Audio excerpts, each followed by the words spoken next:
I felt a hand on my shoulder, gentle but firm, followed by Peter's voice, low and calm like it always was when he thought everything was perfectly normal. Catherine, wake up. My eyes fluttered open, sunlight poured in through the sheer curtains, and for a moment I thought maybe today would feel different. But then I saw his face, still dressed in yesterday's shirt, cuffs rolled up, no apology in his eyes. I blinked at him. "You're just getting home?" He sighed and moved toward the closet like I hadn't said anything. Yeah, it was a long night. Big meeting. My chest felt tight. I pushed the sheets off and sat up, staring at the untouched anniversary cake still sitting on the table near the window.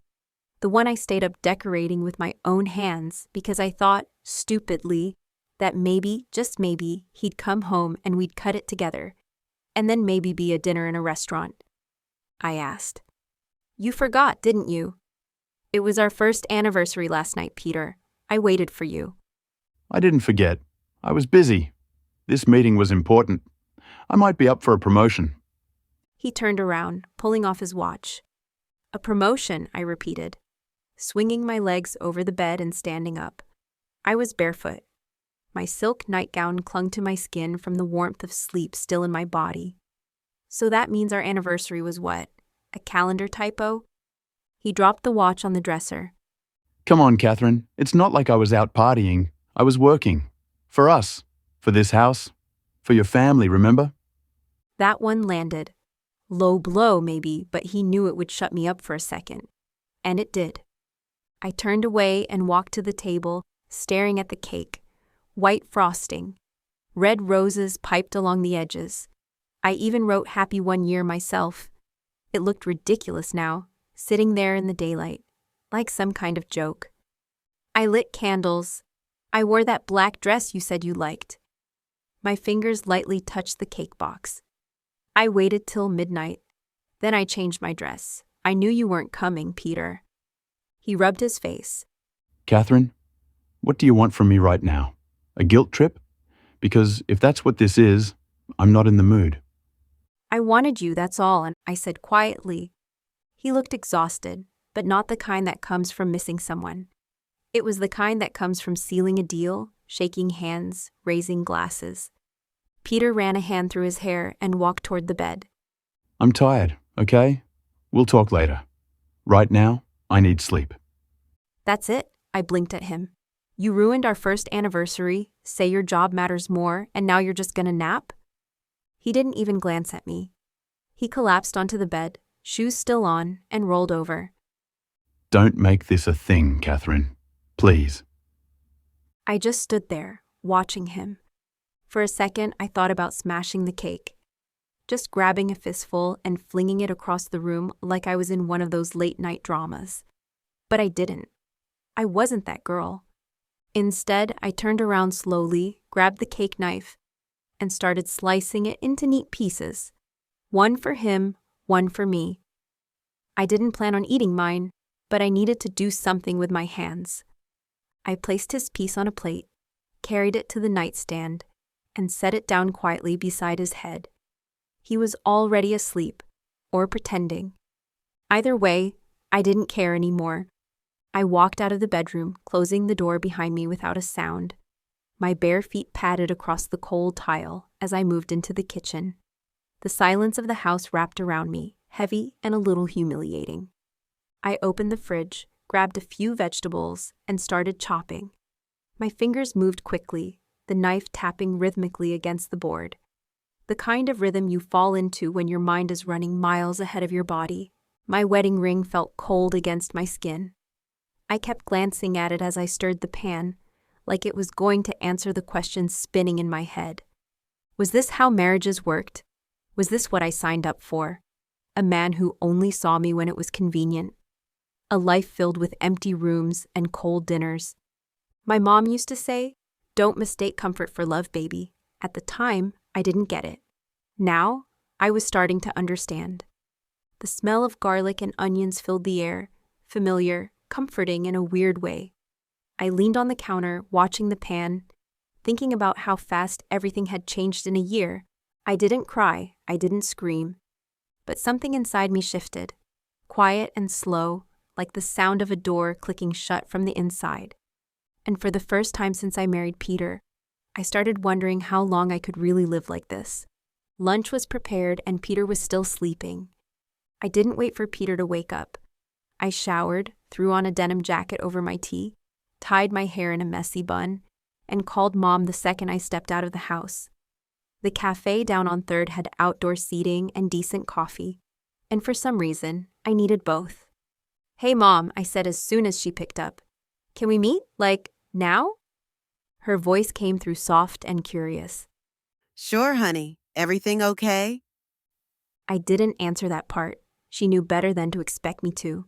15 minutes later, I was sitting at a small round table, fidgeting with a paper straw wrapper. Mom walked in wearing a peach cardigan and that silver pendant she always wore when she was worried about me. She didn't even sit before pulling me into a quick hug. "You look tired," she said, brushing hair off my face. I offered a half smile. "That obvious." "Want to tell me what's going on?" I leaned back in the chair, eyes flicking across the street. Peter didn't come home last night. I waited with a cake, candles, the whole cliché, our first anniversary. He didn't forgot, said a work meeting was more important. Her brows drew in, but she stayed quiet. And when I asked him about it, he just brushed it off, like I was being dramatic. I paused.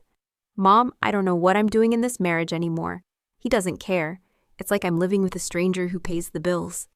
She took a long sip from her coffee, then set the cup down slow. "I hear you.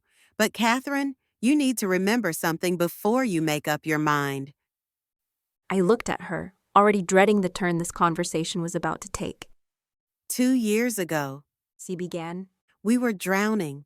Your father couldn't keep up with the mortgage. Your father needed that money, and the job at Peter's office wasn't cutting it. We didn't even know where the next month's groceries were coming from. I sighed, resting my cheek in my palm.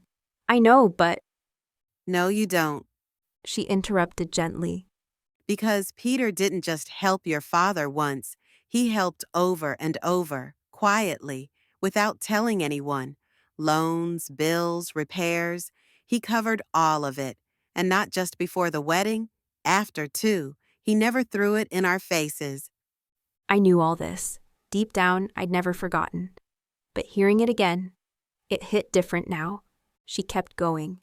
"Then one day, Peter comes to your dad and says he wants to marry you. Your father lit up like I hadn't seen in years. He said, 'Peter's steady. He's got vision.' He thought maybe, just maybe, you'd have a better life. And in a way, you did. We all did." I swallowed the lump in my throat.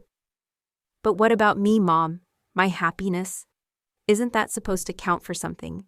You told me once that love is more important, didn't you?" "Of course it counts. She said, reaching across the table to squeeze my hand. But leaving Peter now, it won't just affect you? You think he won't ask for that money back if things go sideways? Honey, he's fair, but not stupid." I leaned back, letting her words sink in. They wrapped around me like cold wind, biting but real. "So what? I stay married to keep the peace." "I'm saying try, Catherine. Not for him, for yourself. See what's left. Maybe it's not dead. Maybe it just needs time to breathe again." I didn't answer right away. The idea of trying again felt exhausting, but also, maybe she was right. What if I hadn't really tried? She smiled at me like she already knew what I was thinking. "How about a vacation? Just the two of you. Pick the place. Something light, somewhere warm. Start from scratch, even if it's just for a few days." I laughed under my breath. "You think Peter will go for that?" Only one way to find out. Call me later. And hey, just breathe. Love's weird. It doesn't follow rules. I watched her walk away down the sidewalk, her scarf blowing behind her like she belonged in an old movie. Then I grabbed my phone and headed home. Peter was in the living room, loosening his tie and sipping something that looked a lot like overpriced whiskey. He barely looked up when I walked in. "I want to go on a trip," I said, dropping my purse on the counter. He blinked. What? A vacation, you and me, 3 days, anywhere. Just away from here. He narrowed his eyes a little like he was trying to figure out if I was joking. Where's this coming from? I shrugged, walking past him and heading for the fridge. Call it an anniversary do-over. He stared at me a moment longer, then set his glass down. You serious? As a heart attack. He chuckled softly, almost to himself. All right, I'll see what I can do. I didn't expect much. Honestly, I figured he'd forget again. But the next morning, he came into the kitchen holding 2 plane tickets. California, He said. we leave tonight. 3 days, like you said. I turned to look at him. Wait, seriously? He placed the tickets on the table. Packed your swimsuit? That part made me laugh. You mean the one I haven't worn since the honeymoon? Yeah, I'll dig it out. We packed in a bit of a rush. I tossed in tank tops, a sundress or 2, sandals, a paperback I'd probably never read. Peter was quiet while he folded his shirts, but I noticed he took more care than usual. Neat lines, crisp edges. He didn't seem excited, but he wasn't cold either. Just present. And that was already better than most days. By evening, we were in the car, headed to the airport. The city lights blurred through the window as I looked out, thinking maybe, just maybe, there was still something worth saving. Maybe the version of Peter I married wasn't completely gone. Maybe we'd just forgotten how to meet each other halfway. And maybe California would give us just enough space to remember. The airport buzzed like it always did. People dragging luggage, babies crying, someone yelling for a final boarding call. But inside me, silence. A weird calm, like I was forcing myself to smile, while something underneath felt off. Peter walked beside me, wheeling our suitcase. He looked surprisingly at ease, not beaming or anything, but he wasn't stiff like usual. As we reached the gate, he glanced at me and said, I'm not opening my laptop till we're back. I blinked. You serious? He smirked. You want me to put it in writing? A soft laugh slipped out. No, but I appreciate it. We boarded. He let me take the window seat without asking, and I leaned against the cold glass, watching the runway lights blur. Peter leaned back, eyes closed, hands on his lap, breathing slow. And for the first time in a while, it felt like maybe we were going to be okay. But then the clouds rolled in. Black, heavy, too low. We'd barely been in the air 30 minutes when things started going weird. First, the plane jerked. Not like regular turbulence. This was harder, sharper. Then it picked up speed. Crazy speed. My stomach flipped. Outside, the world looked like it was being sucked into a blender. I looked over at Peter. He opened his eyes. That's not normal, right? Before I could answer, everything went dark. Lights off. Engines roaring louder. The floor vibrated under my shoes. Alarms blared. Then, a hard thud. Not a crash, but something hit us. Not big enough to bring us down, but enough to feel. People screamed. Not chaos, just panic. Sharp, confused cries. Then, nothing. Blackness swallowed us whole. When I came to, my face felt like it had been slammed into concrete. My back screamed. My head throbbed. My hair was stuck to my forehead with blood. I blinked. Smoke, gray and thick. The plane smelled like metal and burnt wires. I was still strapped to my seat, but everything around me was mangled. Seats torn, baggage ripped open. Overhead compartments dangled. Peter? I croaked. He wasn't next to me. Panic surged. I yanked the belt off and turned. My knees scraped something sharp. My body hated every move. Peter! There, on the floor between the left and right row. His body twisted, legs bent weird, his eyes open but blank. Not blinking, not moving. Peter! I crawled toward him, nearly falling on top of someone else's bag. I touched his face. Still warm, I shook him. Wake up, hey! Peter, come on, say something. Nothing. I pressed my lips to his. trying to breathe into him.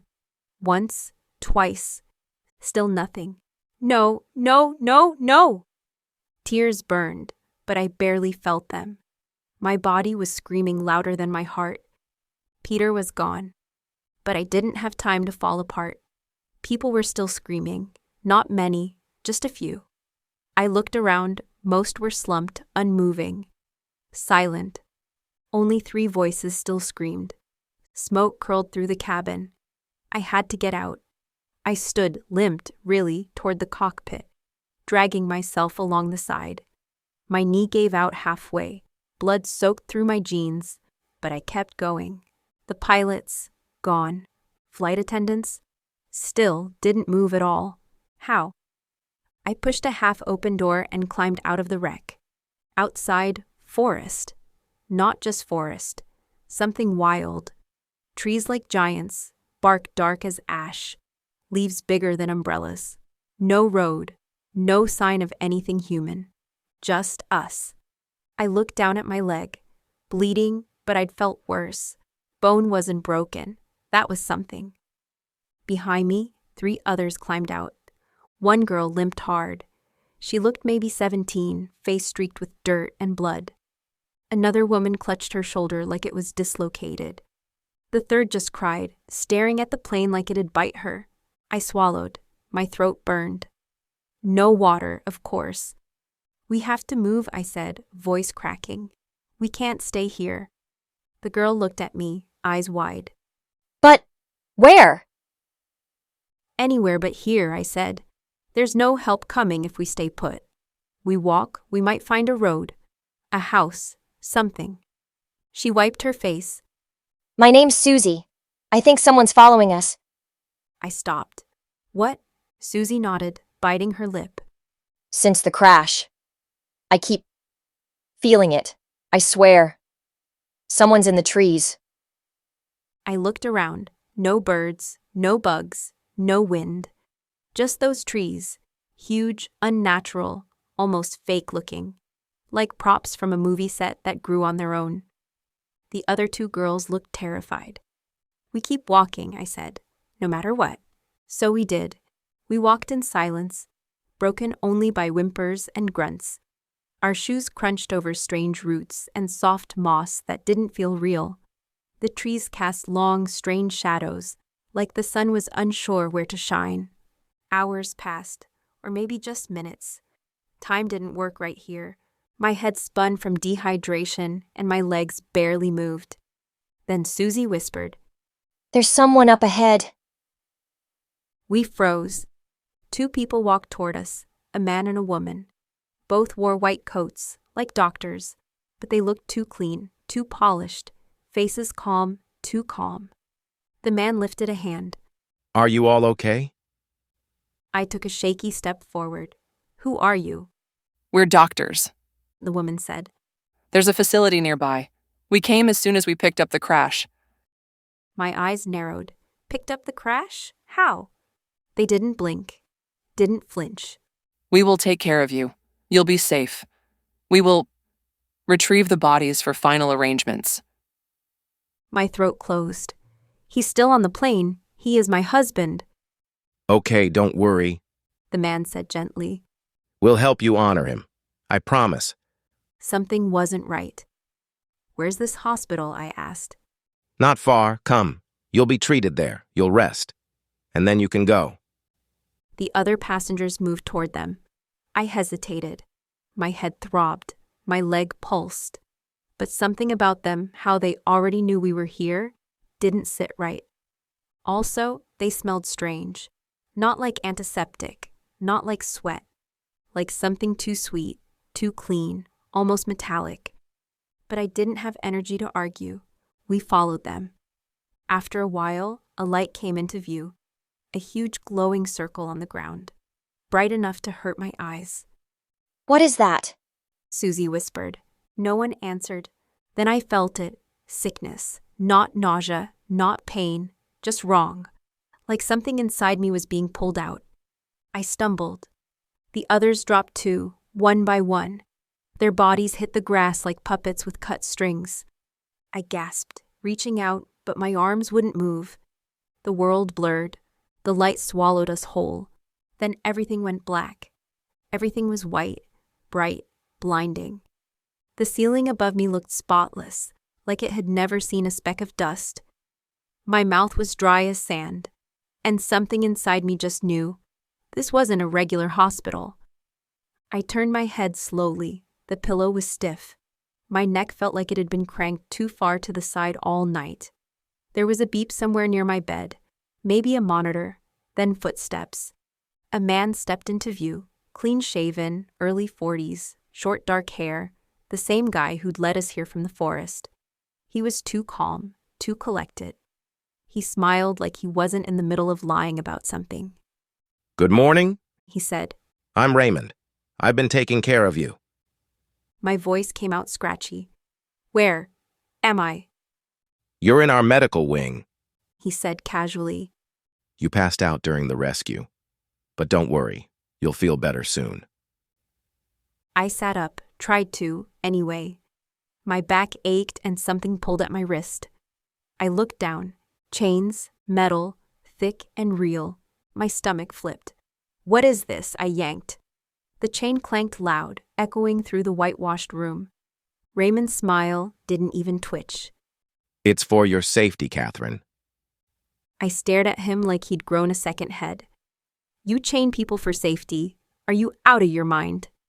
He just kept standing there like it was all normal, like this was just another Tuesday. I want to call my family, I said. Right now. He folded his arms. We don't have phones here. I laughed, but it wasn't funny. Excuse me? No phones?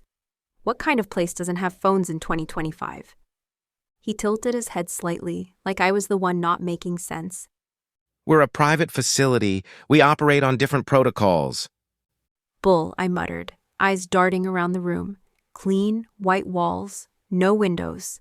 One steel door, no medical posters, no flowers, nothing warm, just machines and that beep, beep, beep near my bed. I looked down again, my wrists, red marks forming already from the cuffs. You need to take these off, I said through clenched teeth. Raymond sighed, like he was bored already. You came here by mistake. You weren't supposed to, but now that you're here, you can't leave without our clearance. Clearance, I shot back. I'm not an employee. You dragged me here. He didn't answer, just turned around and walked out, leaving me chained to a hospital bed like I was a criminal. The door clicked behind him. My hands curled into fists. My nails dug into my palms. This wasn't a hospital. It was a trap. I tried moving my legs. They worked. My toes flexed. But my arms were stuck. The cuffs were cold and tight. I couldn't sit up fully, just enough to look around. Then I saw her, Susie. She was in the bed beside mine, pale, still. Her mouth was slightly open like she was in deep sleep, or drugged. Susie, I whispered, wincing as I leaned closer. Hey, wake up. Nothing. Susie, please wake up. We need to get out of here. Her eyelids didn't flutter. She didn't move a muscle. My chest was burning. Something wasn't right. My gut had been screaming since the forest. And now it was like every alarm inside me was going off at once. 10 minutes later, or maybe more, I couldn't tell, Raymond came back with 2 more people in white coats. Men. Strong. Their faces were stiff, blank. Raymond walked up with this fake warm smile like he was here to read bedtime stories. We're removing the restraints now, He said. You'll be taken for further evaluation. I squinted at him. Evaluation? I'm not here for a doctor's appointment. I'm not sick. I need to go. I want to leave. The locks clicked open. I didn't wait. I shoved myself off the bed, nearly falling. But I kept going, tried to bolt past them. Big mistake. They caught me like I weighed nothing. One of them grabbed both my arms from behind, locking them tight. Another held my waist. Let me go, I shouted. What are you doing? Raymond was still smiling. You're making this harder than it has to be. I thrashed. Bit down on my lip. I didn't care if I bled. I wasn't going to sit and watch them drag me off like some science project. But they dragged me anyway. They pulled me through a hallway. Fluorescent lights buzzed above. Every door was shut tight. No exit signs, no nurses. Just empty halls and cold silence. They shoved open a door, and I swear my blood ran cold. Machines, screens, wires, tubes, metal tables, chairs that looked like they belonged in some horror lab. A tray of tools, shiny and too clean. Not a single label on anything. What the hell is this? I asked, trying to step back. They didn't let me. Raymond walked around, checking something on a screen. Hey, I snapped. What are you doing with me? What is this place? What are you people? None of them answered. One guy tightened a strap on the chair. I struggled. Get off me. Raymond didn't look at me. She is ready. That's when the door opened. Click, slow, heavy footsteps, and then him. A man walked in like he owned the place, tall, late 20s or early 30s, jet black coat that dusted his boots, messy hair that somehow looked perfect, piercing blue eyes, strong jaw, sharp nose, the kind of face you'd remember even if you saw it once in a crowd. His gaze landed on me and stayed there. The others froze. He said, I will take her personally. Raymond stepped forward. Sir Christopher, with all due respect, this subject is... Didn't you hear me? The man said, voice low and calm, but sharp. So sharp it could cut glass. Everyone shut up. Christopher walked toward me like he'd been expecting this moment. I'll handle her myself. He said. Raymond looked like he was going to argue, but didn't. He just stepped back, reluctant, nervous. Sir, this isn't protocol. I don't care. Christopher said without turning his head. Leave. Now. The room went dead silent. One by one, the white coats filed out. Raymond was the last. His jaw clenched like he'd bitten a lemon, but he left. Christopher and I were alone. He walked around me slowly, hands behind his back, eyes locked on mine. I tried to glare at him. What is this place? What do you want from me? He leaned in, close enough that I could see the tiny scar above his left eyebrow. That smile. That awful, slow, arrogant smile. Like he'd found exactly what he'd been looking for. You, He said softly, are about to show us something very special, and I've waited a long, long time for this. Our last subject was a month ago, but somehow he escaped. I jerked in my seat. Let me go. He didn't even blink. That wouldn't be nearly as fun. I hated the way he said it.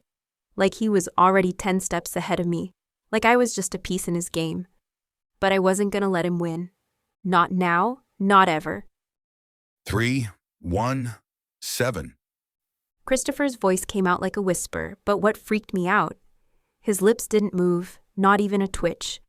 It was like the words slipped straight out of his mind into mine, but somehow I heard them, or felt them. Either way, I wasn't going to forget it. 317. Burned it right into my brain. Next thing I knew, he pulled me out of that creepy lab room. No warning, no explanations. Just yanked the door open and dragged me out. The hallway was lined with doctors, standing like robots, eyes locked on us like they were waiting for his signal. Lock her up. He ordered, all calm, like he wasn't the one whispering codes like some underground hacker just minutes ago. They obeyed without blinking. Hands grabbed me. They tossed me in a small, cold room and slammed the door shut. A hard metal click followed, and that was that. I was alone again. Well, not really. There was a little glass pane in the door, barely the size of my palm, but just big enough to see what they didn't want me to see. I watched those doctors, those monsters, drag Susie's limp body back into the experiment room. She was still out cold, like before, but then I heard it. Screams, real, raw, gut-slicing screams. Susie. I couldn't look anymore. My feet stumbled back, and I found myself up against the wall, my fingers grazing every inch like maybe there was a hidden switch or a loose tile. Anything. But nope. Nothing. Just smooth, unforgiving walls that didn't care how desperate I was. I dropped down on the edge of the bed, clutching the scratchy blanket in my fists. My palms were sweating, my mind racing. What was this place? A hospital? Please? This wasn't no hospital. It was a prison in disguise. Or worse. Hours passed, I don't know how many. But then the lock turned. It was him. Christopher walked in like he owned time itself.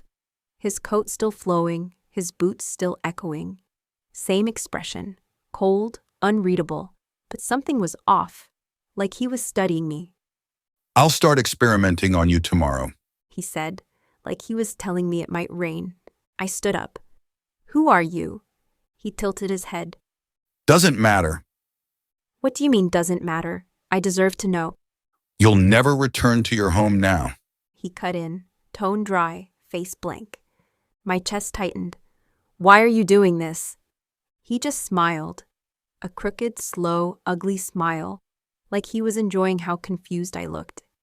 Then he said something else. This time it was 009. just like before, no lip movement, just straight into my head. Then came the part that twisted my gut. We'll make your different version. What does that even mean? I whispered. But he didn't answer. He just turned and walked out like I wasn't even there. I lunged toward the door, pulled the handle, nothing. Locked. But then I stopped. Wait a second. 009. Maybe it was the code. When I saw from the glass of the door that everyone was gone from the hall, I tried it. The keypad blinked red. Nothing. My jaw clenched. He tricked me. Or maybe 317. I punched it in. Click. The door creaked open. I froze for a second, stunned. But then I moved, fast, slipping out like a shadow, careful not to make a sound. The hallway was empty, like everyone disappeared at once. I kept moving, quiet as a cat, hugging the walls until I found it, the big exit door. My fingers were shaking as I tried 317. Denied. Then I tried 008. Green light. It opened. But just beyond it was another door, a bigger one with a view. Through the small glass panel, I saw open ground. Dirt, sky, freedom. I almost cried. I tried both codes again. Nothing. That door needed something else. So I did the only thing I could. I went back, shut the door, locked it, sat down, waited. And just when my eyes were starting to drift, the door swung open again. Christopher. I barely had time to react. He stepped forward fast like a storm. Before I could scream, he shoved a cloth over my nose. A weird smell hit my brain like a train. Then black. I woke up with my head spinning. The air smelled weird, thick, and I wasn't in the room anymore. I was in a forest. A real, wild, creepy forest. The trees were huge, twisting up into the sky like giants. The ground beneath me was covered in dead leaves. My mouth was tied shut with a cloth, and my hands were chained together. Then I saw him untying the cloth around my mouth. Christopher. My voice cracked.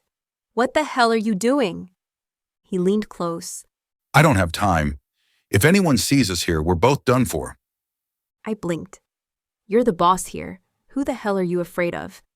I told you, we don't have time. You want the last code? He said. You want to get out of here? Yes, of course I do. Then you're going to help me. I stared at him, my lips parting slowly. Help you? With what? I need you to help us finish the experiment. I jerked back. Experiment? You already have them strapped and started experiment. What more do you need? We can't complete it without your help. What kind of help are you talking about? He stared at me, eyes locked in, like he was trying to read my thoughts. First, you need to decide. Are you in or not? I swallowed. If I help you, I get to go home. You, only you. I felt like throwing up. I need time. Until morning. He said. I gave him a tiny nod, just enough for him to back off.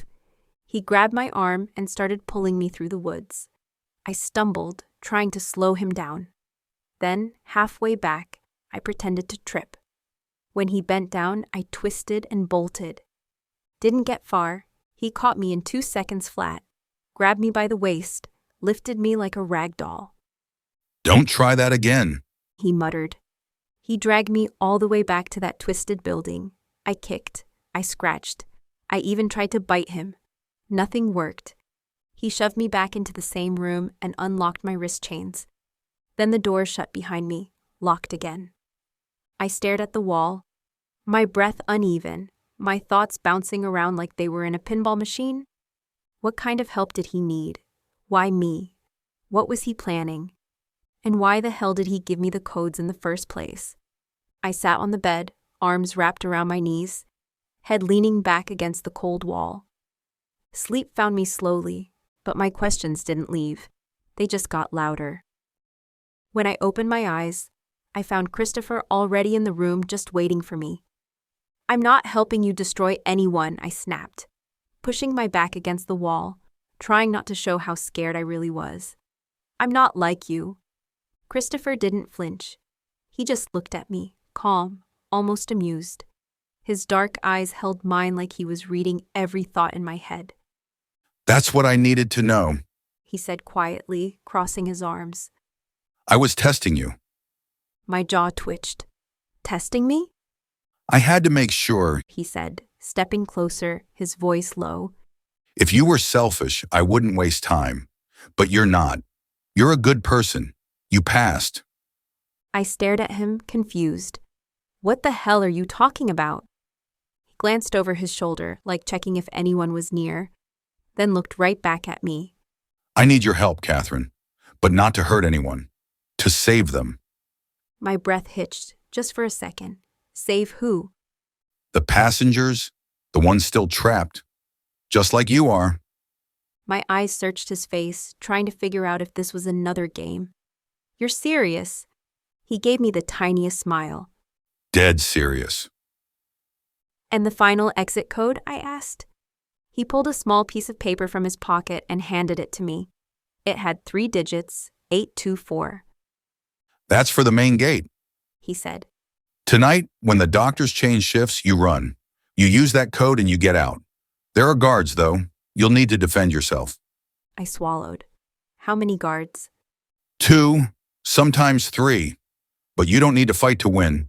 You just need to get through. And what, punch my way out? I scoffed, then shook my head. You expect me to fight trained guards?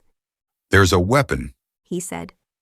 Second hallway, left side, inside a tall gray wardrobe. You'll find something useful in there. Just don't hesitate. I took a deep breath. My hands were clammy, my brain running a mile a minute. And you'll meet me, where? In the forest, he said. Don't stay in the open. I'll find you. Why not just come with me? I asked. Right now. He looked away, jaw tight. I can't. If I vanish, they'll know. And if they know I'm involved, everything's over. Not just for me, for everyone. Then just like that, he walked out. Afterwards, a doctor came inside and said, Here is your food. Be ready. Sir Christopher will take you to the experiment room. I pretended to be scared. Then I had my meal. I couldn't wait anymore, but I can't do anything until the night. Night fell slower than I wanted. Every second felt like an hour. But when the corridor lights dimmed and the hallway went quiet, I knew it was time. I moved fast, barefoot, quiet. The floor was cold, but my nerves kept me from feeling it. I found the wardrobe, tall, dusty, probably older than me. I yanked the door open and there it was. A metal rod, sharp on one end, like it had been broken off something else. Not ideal, but better than nothing. I reached the hallway, crouched low, breathing through my mouth. I could hear the guards outside the main gate. Low voices, probably tired, not expecting trouble. I waited until one walked away toward the side fence. Then I charged. The first one didn't see me coming. I swung the rod and cracked it against his knee. He dropped like a sack of potatoes. The other lunged at me but missed by an inch. I jabbed forward, catching him in the ribs, then ran like hell. I punched in 824. The gate buzzed. I shoved it open and didn't look back. I should have known it wasn't over. I was barely 2 minutes into the woods, my hands scraped from thorns and branches, when I heard it. Bone crunching, clothes tearing, deep growls that didn't belong to anything human. I turned around, eyes wide. The guards, the ones I'd knocked down. They were standing now, bent over, convulsing, their arms stretching unnaturally, spines bulging beneath their uniforms. One of them let out a guttural scream that warped into a howl halfway through. "No way," I whispered, backing up. Their faces snapped forward like whiplash, yellow eyes locked right on me. And then they ran. I bolted. Branches slapped my arms, mud flew up my calves, and my lungs were burning, but I didn't stop. I heard their heavy paws pounding the ground behind me, closer every second. One of them snarled so loud it felt like it was right at my heels. I dove under a fallen log, rolled, then pushed through a gap in the bushes. My shirt caught on a jagged branch, but I yanked it free and kept going. Then I saw it, a shallow stream cutting through the forest. Think, Catherine, think fast. I jumped in and ran through the water, not across. I zigzagged, backtracked, and finally dove behind a thick cluster of trees and fell to my knees, covering my scent with wet leaves and rubbing muddy water up my arms. Seconds later, one of the werewolves burst into the clearing, head jerking side to side, sniffing hard. He growled low, pacing like a hound on a trail. I stayed dead still, didn't blink, didn't even breathe. I slowly stepped into the pond nearby silently, and then I dragged myself down the pond like I was not alive, kept my breath paused for long. The second one came crashing in, eyes glowing, fur matted from the fight. They circled the stream twice, then stopped, confused. One of them barked, agitated, snapping his jaws toward the wrong direction. Then, thank God, they ran off. Wrong trail, wrong scent. I waited a full 2 minutes before moving. When I stepped out, my lungs were almost dead. I can't breathe properly, but still waited for about 10 more minutes before moving out. Then I stood up quietly, slowly, and whispered to myself, "Catherine, girl, you just fooled 2 werewolves. You better keep it moving." And I did. But still I couldn't believe that scene where they shifted into werewolves. What was that? I had never saw a werewolf before. The forest was pitch dark, the moon barely peeking through the trees. I kept walking, heart in my throat, until I finally saw him. Christopher. He stepped out from behind a thick tree, holding a flashlight. You made it. "Yeah," I breathed. "Barely." This way. He motioned toward the deeper woods. "Wait, we can't I just stay here? Those guards nearly destroyed me a few minutes ago," I asked, out of breath. "No one's around, but soon they will." He turned to face me, face deadly serious now. They won't come again because they can't spend much time in searching. They will have to take care of the exit door. I said, "Maybe you are right." Christopher looked up at the trees.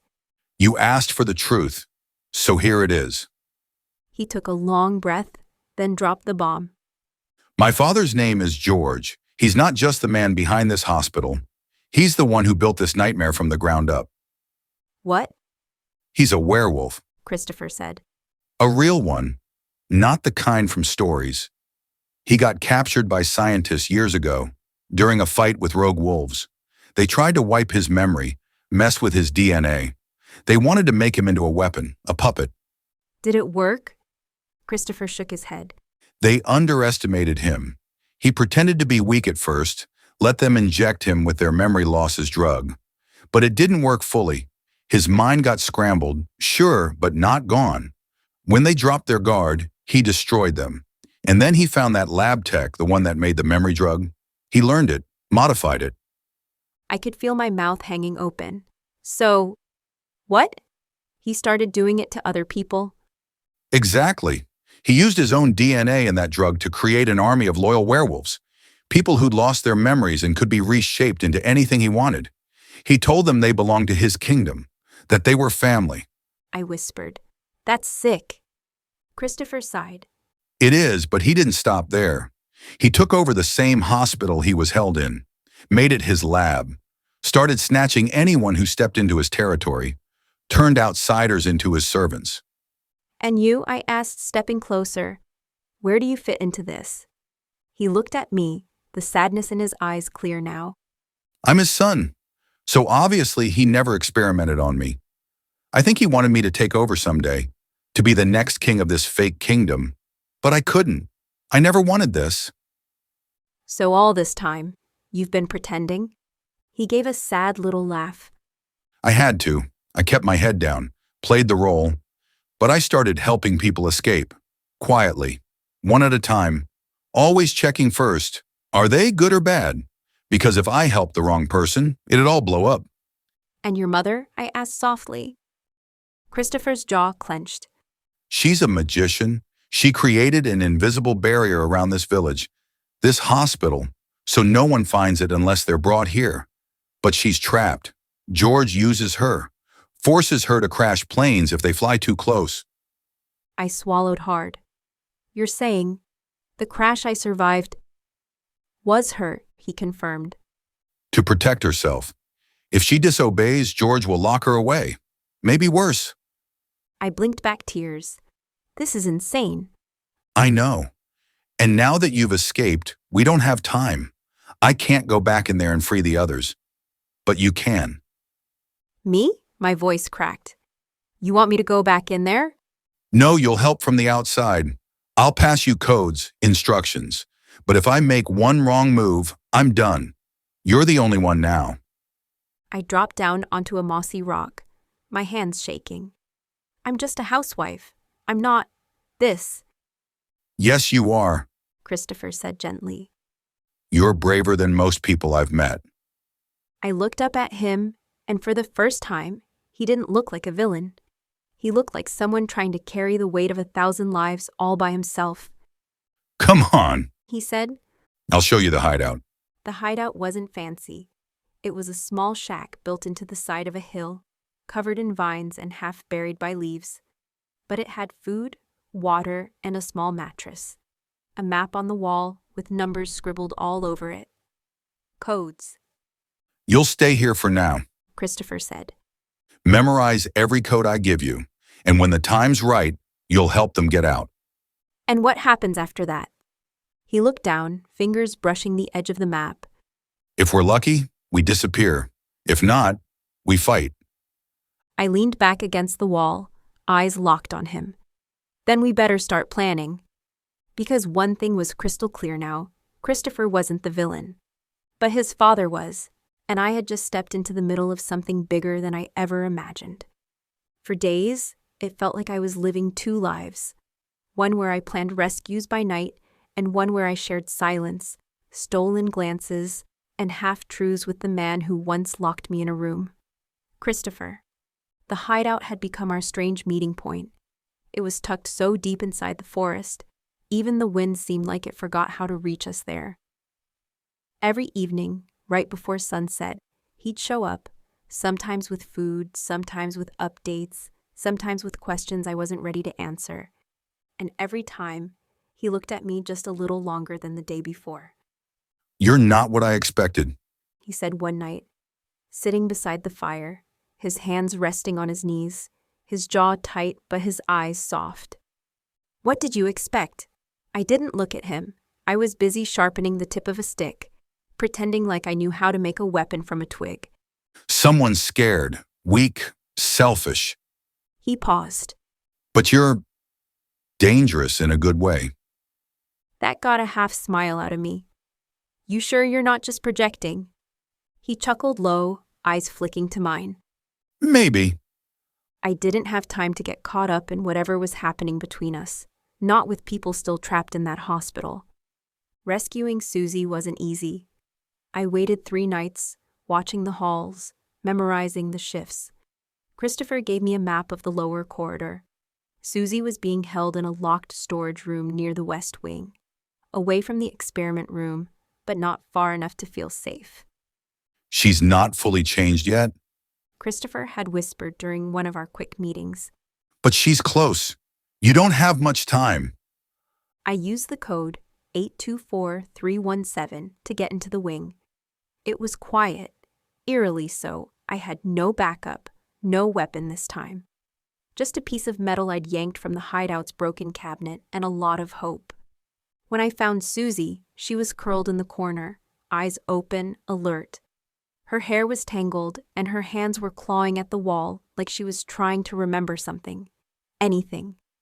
"Susie," I whispered, crouching low. "Hey, it's me, Catherine. I'm getting you out." She blinked slowly. You look familiar. "They tried to change you, but you're still in there. You're still human." No. I smell different. I feel it. It's wrong. "You're strong. You're still you. Trust me, I've got you." When we reached the final exit gate, we stopped because the guards were back. We were late. Then we escaped from the back side of the hospital, not from the second exit gate, because I remember that Christopher had told me that there is a square steel which leads to a tunnel through which we can get out. And we did. Susie gripped my arm like it was the only thing keeping her grounded. We made it back to the hideout just before sunrise. Christopher helped me carry her inside. He looked at me like I was some kind of war hero. I didn't say a word. I just dropped to the floor and breathed for the first time that night. You did it. He said, his voice thick. Barely. She will recover. The change wasn't complete. I was almost too late. He stepped closer. But you weren't. I looked up at him, and for a second, I forgot about everything else. The rescue, the codes, the danger. It was just me and him in that moment, in that quiet. 2 days later, I tried to save the last passenger. I shouldn't have waited that long. She was in the lower east lab, one of the darker parts of the hospital. When I got there, she was chained, trembling, eyes glowing faintly yellow. Her teeth had already changed. Her breathing was wrong. When I stepped into the room, she didn't speak. She growled. I froze. My instincts screamed for me to leave.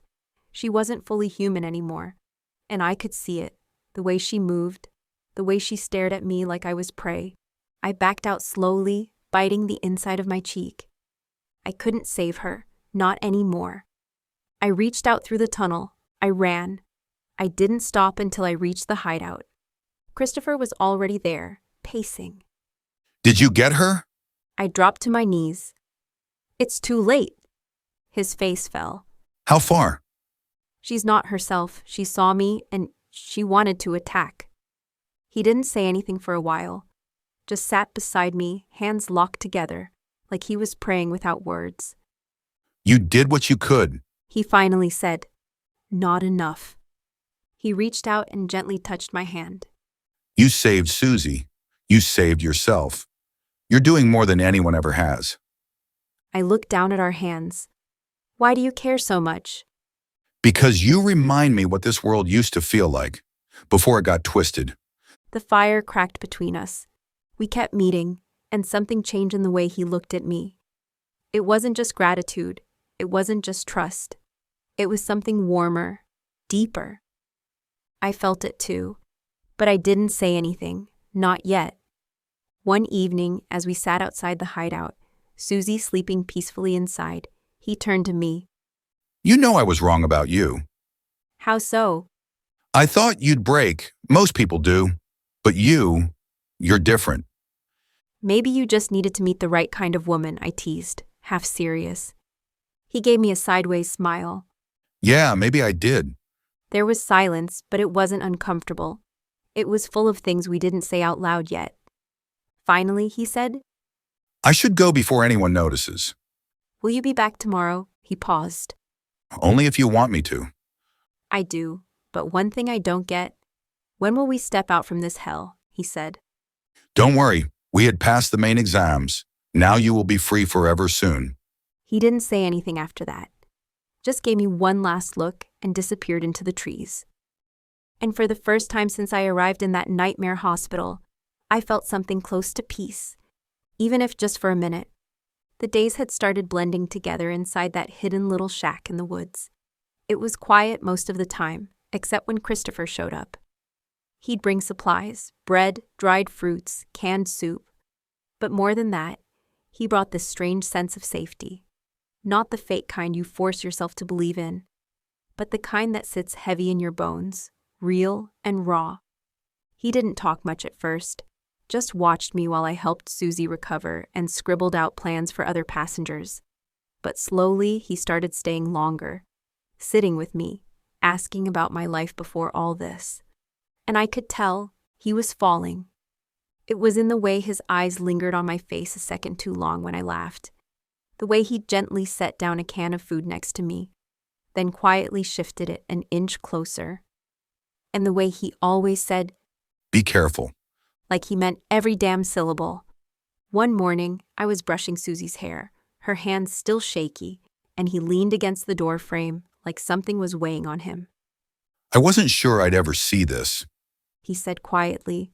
"See what?" I asked without looking up. He hesitated, then said, "You, safe, with someone who trusts you, He paused. with someone you saved." I met his gaze, and for a moment, everything slowed. My chest felt warm in a way I hadn't let myself feel in weeks. But I snapped out of it. I had work to do, lives to rescue. He always left before sundown. I figured it was to avoid being seen or tracked, but tonight he didn't. And that's when everything went sideways. It was just after dark. I was helping Susie rest on a makeshift cot when I heard the rustle outside, not the wind kind, the heavy boot-on-leaves kind. My heart kicked up a gear. I turned to Susie. "Stay low. Don't move unless I tell you to." Then I grabbed the metal rod Christopher had given me. It wasn't much, but it was something. I crept to the window. 2 shadows. No, actually 3. Big, broad, moving fast. Guards. My breath caught. Before I could move, the door slammed open. One of them rushed at me, eyes wild, face already starting to shift. I swung the rod hard. It smacked across his shoulder. He growled, no, snarled, and knocked me back into the wall. I hit it hard, ribs aching, vision blurry. The second guard grabbed Susie, who screamed. Then suddenly, a blur shot through the door. Christopher. He didn't hesitate. He slammed into the first guard, tackled him so hard the wooden floor creaked. They wrestled, snarling, growling. The second guard lunged at me, claws halfway out. I swung again, clipped his jaw, but he didn't fall. Before he could strike back, Christopher shoved him aside, then caught the third guard by the throat and threw him like he weighed nothing. Susie crawled to the corner, sobbing. I stood panting, rod still in hand. My arm shook, my side throbbed. Christopher stood in the middle of the room, chest rising fast. His eyes had that shimmer again, the werewolf one, but he was still him. He looked at me. "You okay?" "Yeah," I breathed. Barely. Without another word, he dragged the first unconscious guard out by the collar, disappearing into the trees. A minute later, he came back for the second. Then the third. I followed him into the woods, just far enough to see him dumping the last one into a fast-moving stream. Silent, focused. When he turned around, our eyes met in the dark. I didn't think. I just ran to him and threw my arms around his chest. My body pressed against his. My cheek rested on his shirt, damp with sweat and river water. He froze for a second. Then his arms slowly came around me, tight, secure. We stood like that for a long moment, not saying anything, just breathing. I felt his breath against the side of my head, and then I pulled away, fast. "Sorry," I whispered, taking a step back, eyes low. That was just instinct. His voice was low. "Don't be sorry." I looked at him. I wasn't sorry. But I didn't say it out loud. Back inside, Susie had calmed down, but her eyes were wide with confusion and fear. I sat next to her, placing a shaky hand on her arm. "We're okay," I whispered. "He saved us." Christopher watched from the doorway, arms crossed, that unreadable look on his face again. But this time, there was something different in his stare, something warmer, softer. Later that night, I couldn't sleep. I sat outside the hideout on a log just off the trail, the stars barely visible through the trees. Christopher came and sat next to me, quiet. You are hurt. He said after a while. It will heal. You could have been gone tonight. Could have. He looked at me. I didn't think I'd care this much if something happened to you. I looked right back at him. I know. We didn't say anything after that. I knew I was in trouble, because I was starting to feel something too. And it wasn't just admiration or respect. It was deeper, messier, dangerous. And I wasn't ready to admit it. Not yet. But I also knew, if he hadn't shown up tonight, if he hadn't saved Susie and me, I wouldn't be sitting here. I owed him more than thanks. I owed him my trust. And maybe something else. I sat on the edge of the cot, fingers tracing the worn fabric, listening to Susie hum a lullaby to herself. The hideout had become our sanctuary, a fragile bubble of safety in a world gone mad. Christopher's visits were the only light in our dim existence, his presence a balm to our frayed nerves. In the evening, as the sun dipped below the horizon, Susie turned to me, her eyes serious. Catherine, I know you feel something for Christopher. I looked away, the truth too raw to face. He's kind, Susie. He's risked everything for us. She sighed, placing a gentle hand on my shoulder. Kindness isn't the issue. He's trapped in a situation that's nearly impossible to escape. Loving him might only lead to more pain. I nodded slowly, the weight of her words settling in my chest. Christopher gathered us. His voice was firm, eyes scanning each of us. I've arranged an escape plan. Some guards are still loyal to me, not to George. We'll leave tonight. Hope flickered in our eyes. As he stepped outside to finalize details, Susie leaned in, whispering, I might have been wrong. If he feels the same, maybe you should fight for your love. You deserve happiness. I smiled faintly. First we escape. Then I'll decide if I can return to this place for him. She raised an eyebrow. So once you're gone, you're not coming back? I hesitated. I don't think Christopher would leave this place. It's his home, his burden. Night fell, and we prepared to leave. But as we stepped outside, werewolves surrounded the hideout, their eyes glowing in the darkness. George emerged from the shadows, his gaze fixed on Christopher. You've betrayed me. He spat. Helping subjects escape, sabotaging experiments. I should end you. Christopher stood tall, silent. George sneered. But you're my son. I won't destroy you yet. He turned to the guards. Arrest them. We didn't resist. It was futile. They separated us, locking Christopher, Susie, and me in separate cells. George's voice echoed in the corridor. The experiment resumes tomorrow. I sat in the cold, damp cell, the weight of our failed escape pressing down on me. Yet amidst the despair, a spark of determination ignited. This wasn't the end, or at least I didn't want it to end like this. The cell door creaked open. Raymond stood there with 2 guards behind him. His eyes didn't blink. It's time. I backed away. No, please don't. I barely got the words out before one of them rushed in. A cloth was stuffed into my mouth, tight enough to make my jaw ache. They dragged me down the hallway. My bare feet slid across the cold floor like I was on some conveyor belt headed straight to hell. This wasn't the same room as last time. Bigger machines, brighter lights, walls that looked like they could breathe. It smelled too clean, like they were expecting someone important. They strapped me down, tight. I tried thrashing, but the leather didn't give. My eyes darted around, searching for someone, anyone, who'd stop this. Nobody came. Raymond leaned in. You'll be one of a kind. He whispered, like it was a gift. Then came the sting. A syringe sank into my arm. Everything slowed down. My limbs felt like lead. My eyes fluttered. I tried to stay awake, tried to hold on to something. Christopher's voice, Susie's laugh, even the sound of the trees at night, but it all blurred out like wet paint on glass. Darkness. Time passed. I didn't know how much, but when I opened my eyes, I was still in that same room. Or maybe not. My head was spinning. Raymond's voice cut through. Inject the compound memory cleanse. My mouth was too dry to speak. I felt another pinch in my arm. At first, it was nothing. Then, it started. My thoughts got messy, like 100 jigsaw puzzles thrown into one box. My name? Wait, what was it again? Catherine. No. Emily. My parents? Did I even have any?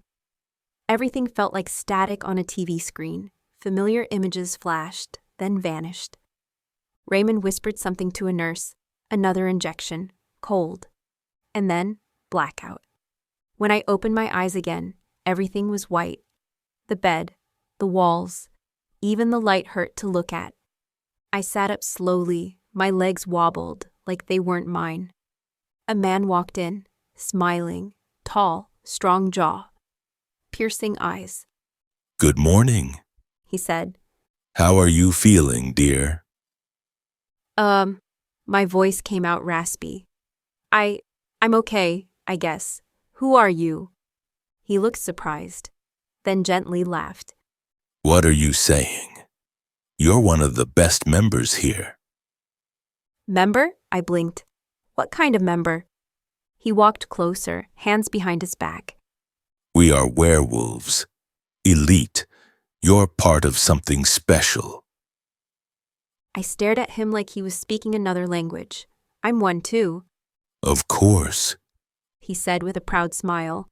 You're one of us. But why am I in this room? Why does it feel like I'm being kept here? You're not a prisoner, he replied. This is part of the power enhancement. You're free. Always were. I'm the king, King George. The king? I looked at my hands.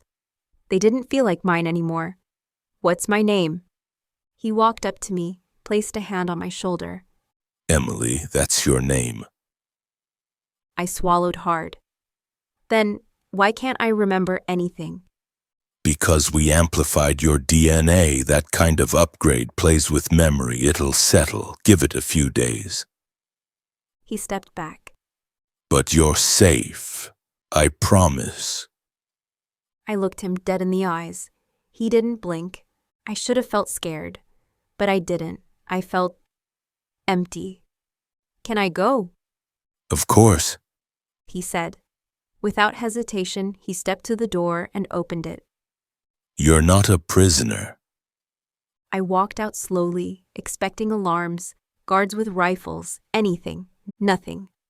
As I stepped into the hall, a guard standing nearby smiled politely and said, "That way, madam." I turned where he pointed. Nobody stopped me, nobody questioned me. Everyone acted like I belonged. But deep down, even though my head felt like it was full of smoke, something in my gut whispered, "This ain't right." I kept walking, no plan, no memory, no clue who I really was. But I walked, because sometimes walking is all you can do. I don't know how long I stood there outside the hospital. The sun was out, the sky looked too perfect, like someone had painted it just to distract me. I looked down at my clothes, gray top, dark pants, nothing special, just clean, too clean, like someone had picked this outfit for me. An old man smiled like he knew me for years and pointed to a path leading toward what looked like a little village tucked inside the woods.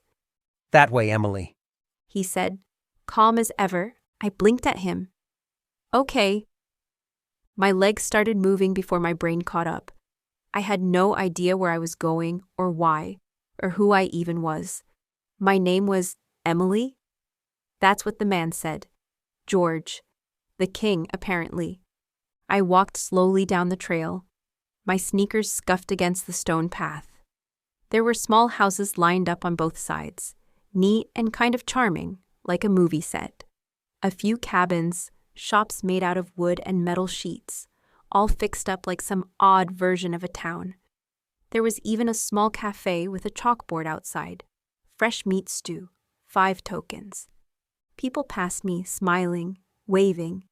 A tall man with sharp eyes and a trimmed beard said, Hey, Emily. Welcome back. "Welcome back?" I tried smiling, but it felt fake. "Hey," I mumbled. "Who are these people?" I kept walking. I peeked into the windows of houses. Everyone looked normal, too normal. A mom brushing her daughter's hair, a guy fixing some tools, a group of teens laughing over something. But there was something off. I stepped near that woman who was brushing her daughter's hair, and I asked, "Where is your husband?" She said. "He passed away last year."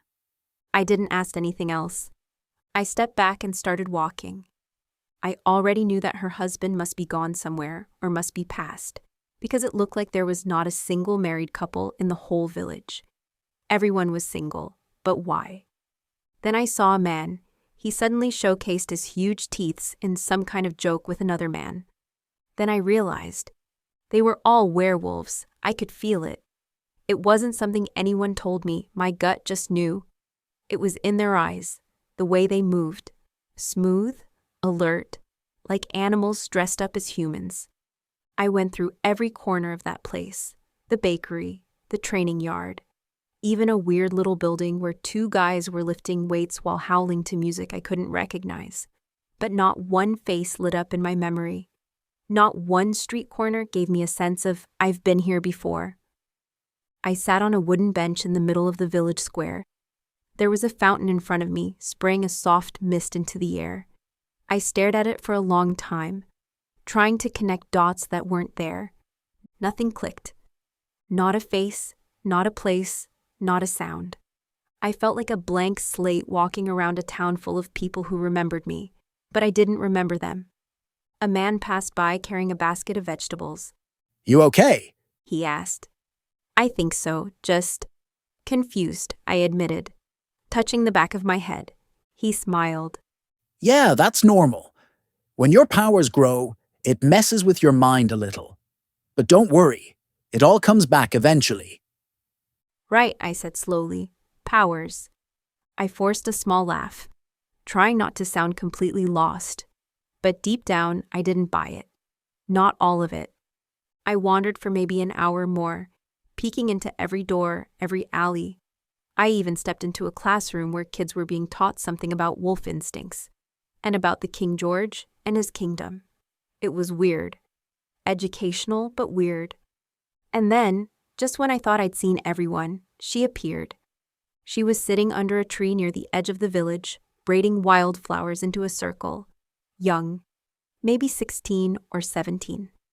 Something about her stopped me cold. I stared at her eyes, her soft features, her nervous fingers twisting the flowers together.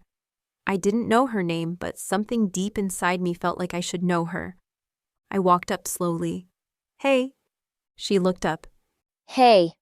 I sat down on the grass across from her. I don't mean to sound weird, but do we know each other? Her smile didn't fade, but her fingers paused. I don't think so. "I think I don't belong here," I said, half laughing. "People keep saying I belong here." She looked at me more carefully. What's your name? "Emily," I said, though it felt weird on my tongue. She tilted her head. I'm Sophie. Sophie. That name felt like a tiny earthquake under my skin. My throat tightened. "I feel like I've seen you before," I whispered, squinting at her. She smiled again. Maybe we passed each other once. This place isn't that big. I nodded slowly. Or maybe she's lying, or maybe she's not, but I am. Maybe everything I believe about myself right now is a lie. "Do you like it here?" I asked her, curious. She hesitated. It's safe, I guess. Safe. What does that even mean in a place like this? She stood up and handed me the flower crown she'd made. Here. I took it slowly, placing it on my head. "Thanks," I think it suits you. she said with a soft smile. You look peaceful. Peaceful. That word echoed in my mind. I watched her walk away. her long braids swaying gently behind her. Sophie. I stood up and walked in the opposite direction toward a row of cabins. My shadow stretched long in front of me. My name was Emily. But why did that name feel like it didn't belong to me? Why did Sophie feel like someone important? The village looked calm, sure, but it was too calm, like it had secrets buried under the surface. And me, I was just starting to scratch the edge of it. I settled into the rhythm of the village, mirroring the routines of those around me. Each resident occupied a solitary cabin, living alone. There were no visible signs of partnerships or families, except for the king himself. Even when someone mentioned a spouse, their partner was conspicuously absent, either passed on or working somewhere else or simply missing. Few had children. Either those children only had mother or only had father, not a complete family anywhere. The king's son, Christopher, was a topic of hushed conversations. Whispers labeled him a traitor, imprisoned for a grave offense. No one spoke of him openly, and I sensed a collective unease whenever his name surfaced. My days were filled with tasks assigned by the king and queen. Serving meals, fetching water, and tending to their needs became my routine. It was the same for Sophie, the young woman I'd grown close to. Our bond strengthened as we shared chores and whispered conversations. The next morning, as we prepared breakfast, Sophie turned to me, her brow furrowed. Emily, I had another vision last night, she said softly. I paused, intrigued. What did you see? I was in the sky, traveling in something, like a machine or maybe an aeroplane. And there was a young man beside me. He felt familiar, like a boyfriend or a close companion. I tried to recall any similar memories, but came up empty. I don't remember anything like that. She sighed. Neither do I, but it felt so real. Later that day, while walking through the forest, an invisible force suddenly propelled me backward. I landed hard on the ground, stunned. Determined, I tried to proceed, but the same force repelled me again. Guards appeared swiftly. "You're not permitted here," one stated firmly. "Please return to the village." I complied, but unease settled in my chest. Back in the village, I recounted the incident to Sophie. That's strange, she mused. It's like there's a barrier. Exactly, and it's not just that. I can't recall my childhood or teenage years. It's as if those memories have been erased. We decided to investigate discreetly, engaging villagers in casual conversations. We probed about their pasts. Most couldn't recall their early years, offering vague or inconsistent accounts. In the evening, while sorting supplies, Sophie whispered, Emily, have you ever questioned why we obey the king's commands without hesitation? I pondered her words. It's like an instinct, but now that you mention it, it feels unnatural. Our suspicions grew. We noticed that any dissent or deviation from the norm was met with swift correction. The villagers operated like cogs in a well-oiled machine, their autonomy suppressed. One night, as I lay in bed, fragmented memories surfaced, faces, places, emotions, all fleeting and disjointed. I clung to them, desperate for clarity. The next morning, I shared my experience with Sophie. Maybe our memories are returning, she speculated. We need to find a way to break free from whatever's controlling us. Determined, we resolved to uncover the truth, no matter the cost. We were just walking back from the garden when a man suddenly stepped out from between two cabins. His clothes were wrinkled, like he hadn't slept all night, and his eyes, sharp and restless, locked right on me. Catherine, what the hell, you too? He blurted out. I stopped in my tracks. What, I think you got the wrong girl, I said, glancing at Sophie. He stepped closer, voice low but intense. Catherine, it's you. I blinked. No, I'm Emily, and this is Sophie. Fools, he hissed, glancing around like he was being watched. Can't you see what's happening to you? Your memory's all over the place. It's not your fault. That's the damn trick. You feel like everything's fine, but it's not. It's a lie. Wait, what are you talking about? Everyone calls me Emily. I stepped toward him, my pulse speeding up. He waved his hand, backing away. Because your name is written as Emily on your cloths, you fool. And George always tells his slaves that who is coming to join this place. I can't explain now. If they find me talking to you, they may doubt. Just remember this. My name's John, cabin 698. Got that? Don't forget, cabin 698. Before I could ask anything else, he turned and took off like lightning, disappearing behind the trees. Sophie stared at where he'd vanished. Do you think he's telling the truth? I took a deep breath, trying to calm the buzz inside my head. Honestly, he didn't even flinch. He looked like a guy who knew way more than he was allowed to say. And your visions? That only adds weight to what he said. If we were brainwashed or something, maybe we didn't lose everything. Maybe pieces are still in there, trying to fight their way out. Then Sophie looked at my t-shirt, where Emily was written just like John had said. Sophie's mouth opened to respond, but before she could get a word out, a woman came up to us with perfect posture and a fake smile. Emily, the king's asking for you. Of course he is. I followed her down the stone path toward George's mansion, the biggest building in the village, like it belonged in some twisted fairy tale. I stepped inside, past the polished marble floors and velvet drapes, to find him standing in the hallway, arms crossed. There you are, he said, his voice too calm. Take these clothes out back and wash them now. I looked at the pile he pointed to. Dresses, coats, all fancy stuff. No, I said, just like that. His face stiffened. What did you just say? I said no. I'm not doing that. He took a slow step toward me. How dare you? I'm your king. You're not, I snapped. You're a liar, and that's all you are. His face turned red. He lunged, trying to grab my wrist, but I ducked out of the way and ran. I didn't make it far. 2 guards were already waiting outside. One grabbed me by the waist, the other by my arms. I kicked and twisted, but they dragged me like a rag doll toward the prison cells.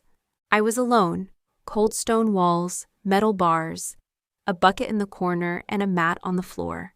Great. I sat there, arms wrapped around my knees, trying to breathe. Everything was off. I could feel it in my bones now.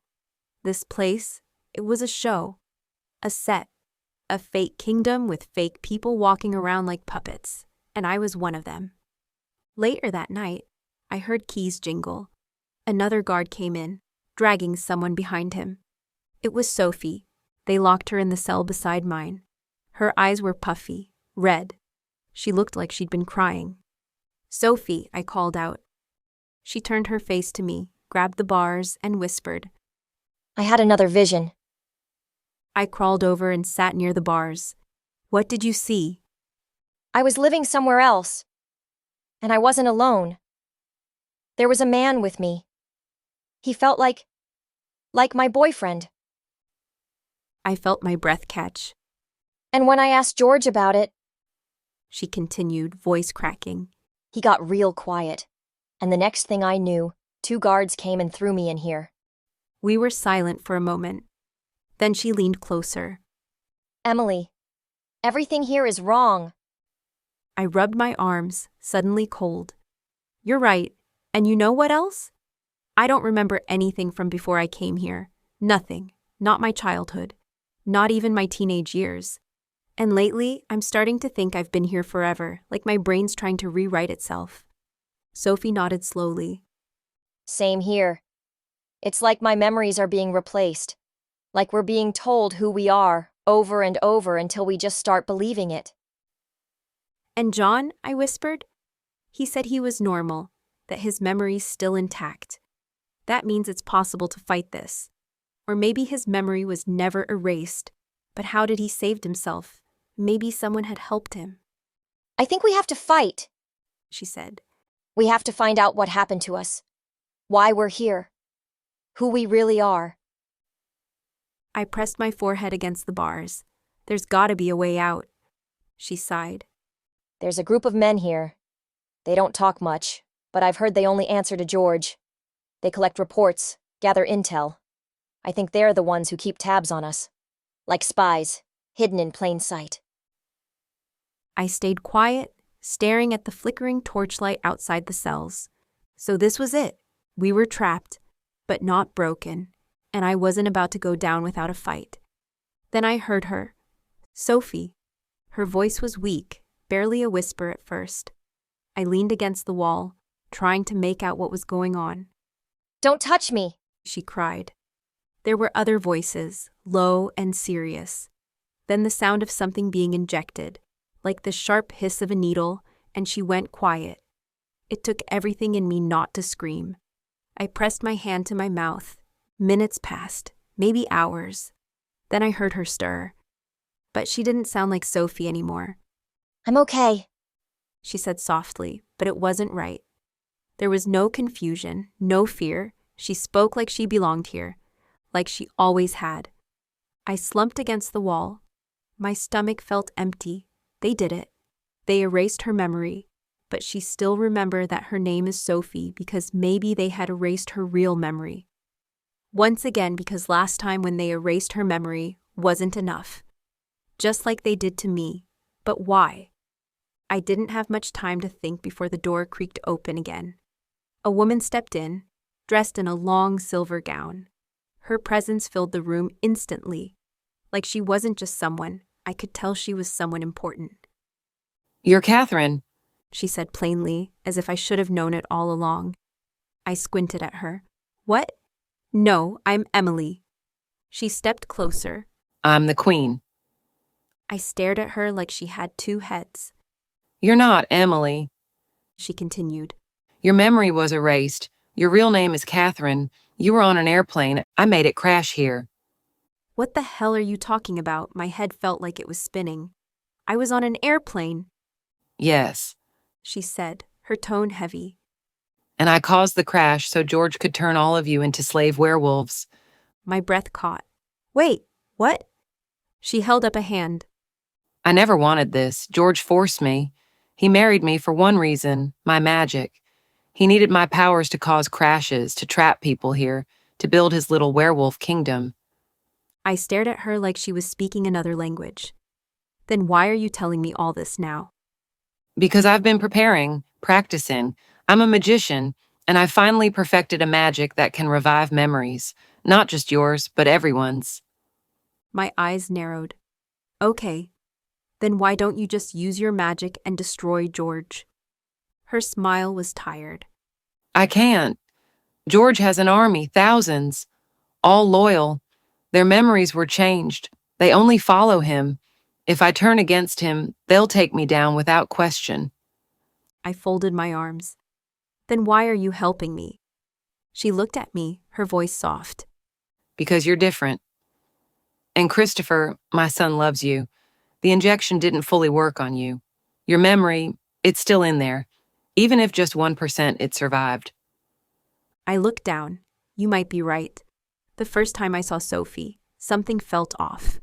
Like I'd known her before, but my brain kept telling me otherwise. "That's the real you," the Queen said gently. "Your true memories are still in there, just hidden." I hesitated. "So, what do you want from me?" "I need your memory," she said. "to create a magic that heals memory. First, I'll try it on you. If it works, I can use it for the others." My hands curled into fists. "And what happens if it doesn't work? You fry my brain." She didn't flinch. "I've tried before, with another man. He didn't survive it. He went unconscious and never woke up. But I knew you were stronger." I backed up a step. "So you're telling me this now?" "I had no choice. You're our only chance." I sighed, shaking my head. "This is crazy." She took a step closer, placed a finger gently on my forehead. I wanted to pull away, but I didn't. Suddenly, I felt something move inside me, like sparks dancing in every nerve. I shook. My knees buckled, but I didn't fall. Images rushed through my mind, so fast it hurt. Peter, my husband, my mom, the airplane, the hospital, Raymond, Susie, Christopher saving me. All of it hit me like a tidal wave. And then I opened my eyes. The Queen stepped back. Do you recognize everything? I stared at her, stunned. Yeah, I do. I remember now. I'm Catherine. Oh my God.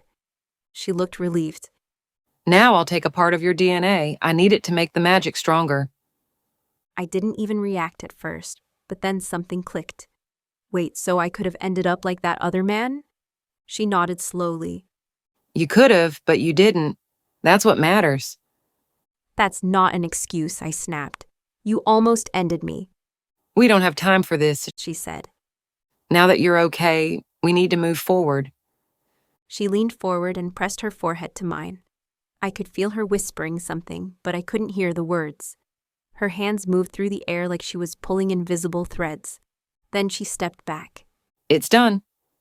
All right, I breathed. So free me now. I will, she said. But only if you promise to rescue my son. I blinked. Wait, Christopher. Yes, he's the best person here, but George locked him away and you need to save him. I nearly laughed. You want me to save him? I'm just another slave werewolf in George's palace. She raised an eyebrow. Not with my plan. I'll use real tricks mixed with magic to fool them. I looked at her, trying to decide if she was brave or just completely out of her mind. And what if you're lying?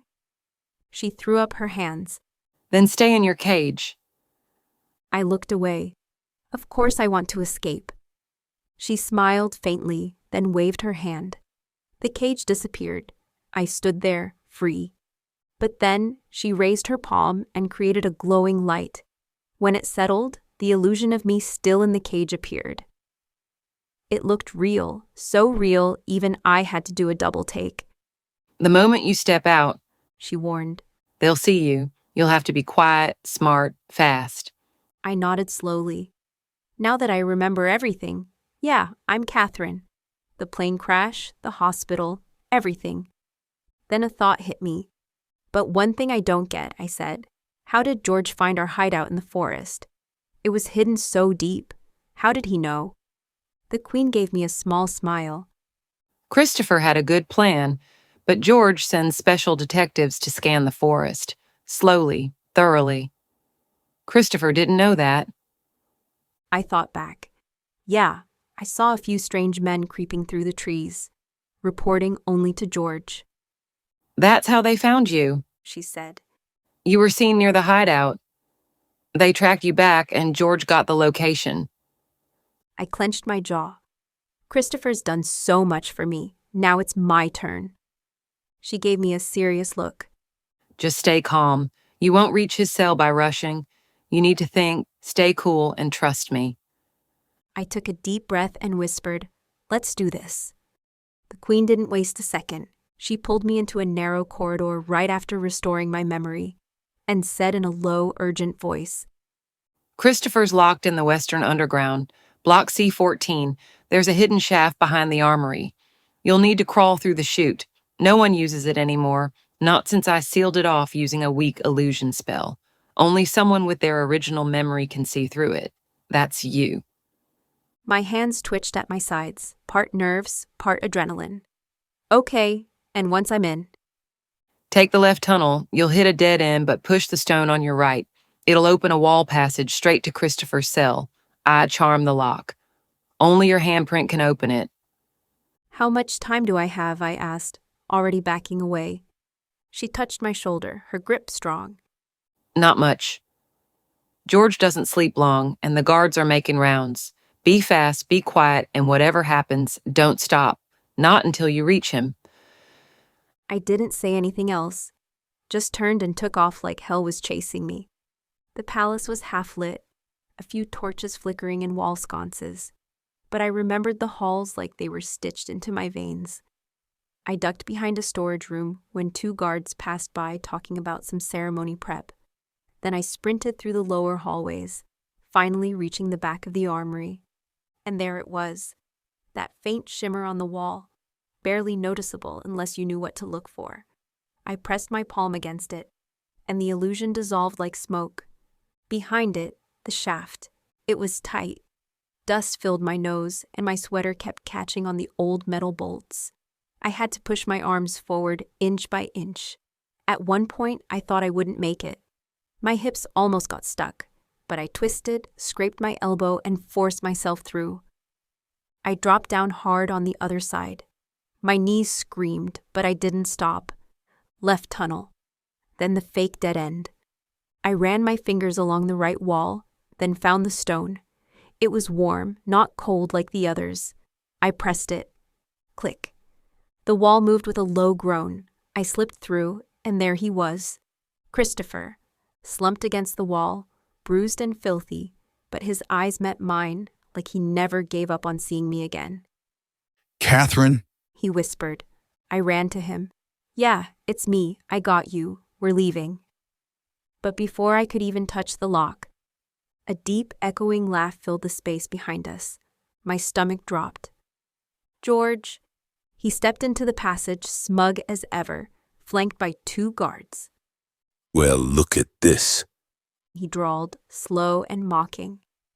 My loyal little werewolf remembering who she really is. Stay away from him, I growled, my voice coming out lower than I expected. It didn't sound like me. George's eyes twinkled.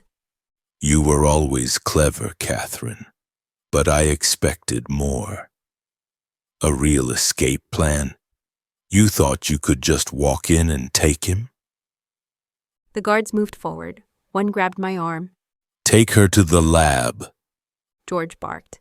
New serum, let's test how far she's come. My whole body tensed. My legs felt heavy, like something inside me was waiting to snap free. Then, a blinding flash of light exploded at the far end of the tunnel. The Queen appeared, her gown whipping like it was caught in a windstorm that didn't exist. She raised both hands. That's enough, George.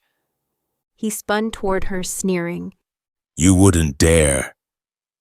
I already did. Her fingers moved fast, drawing symbols in midair. The glow from her hands wrapped around George like chains made of fire and glass. He roared and staggered, trying to shake them off, but they bound his arms and legs tight. Catherine, she shouted. Take Christopher! Run! I rushed to the lock. My hand hit the plate and the cell door swung open. Christopher stumbled forward, leaning hard on me. But of course, nothing ever goes smooth around here. 5 guards rounded the corner, weapons drawn. Christopher shoved me behind him. Go, I'll hold! Like hell you will, I snapped. He didn't wait. He lunged at the first guard like a wild animal.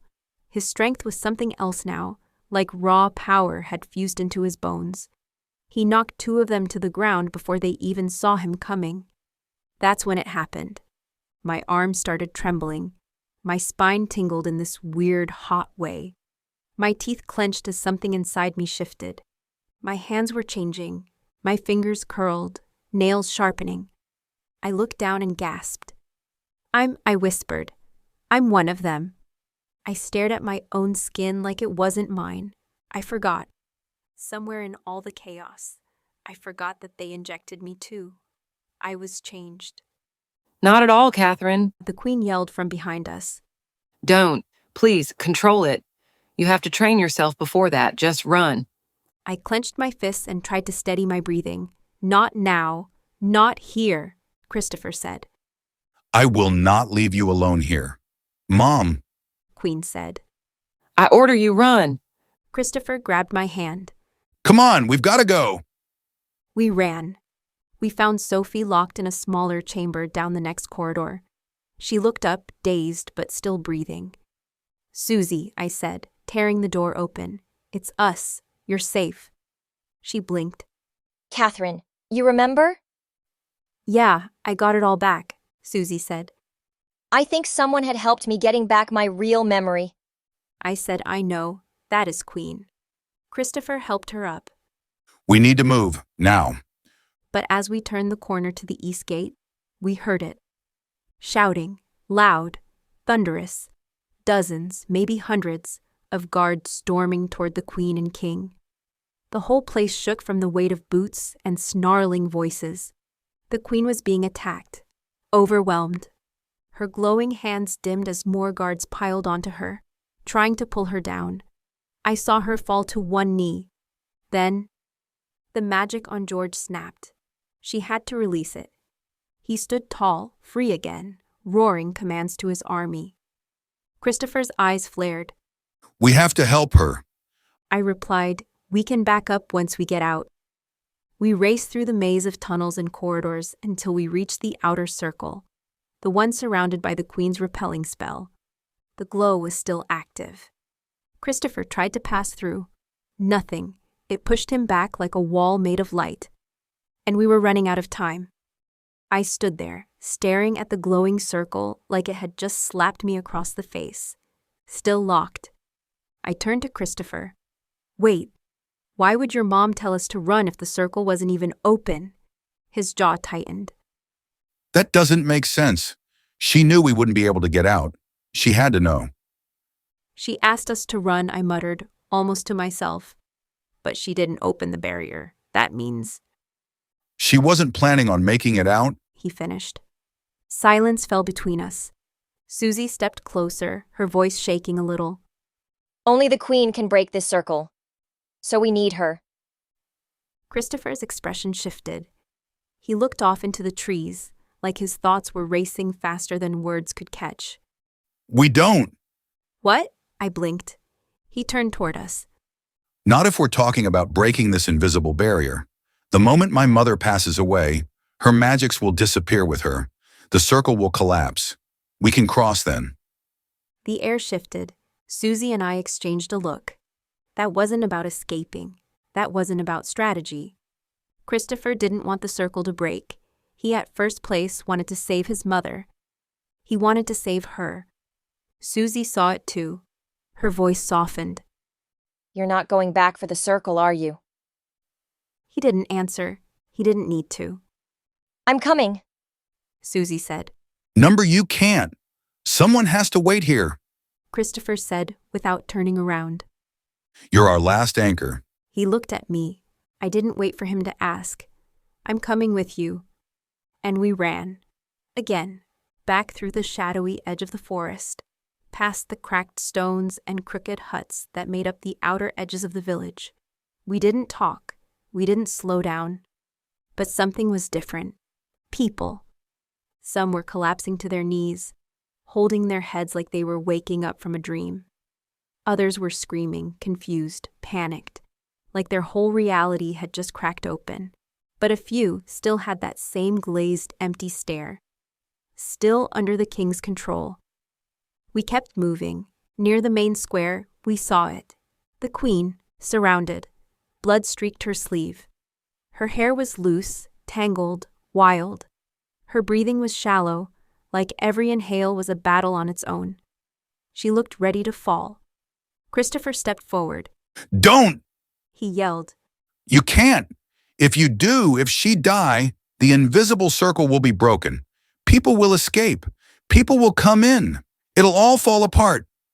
The king turned sharply. Is that true? The queen didn't flinch.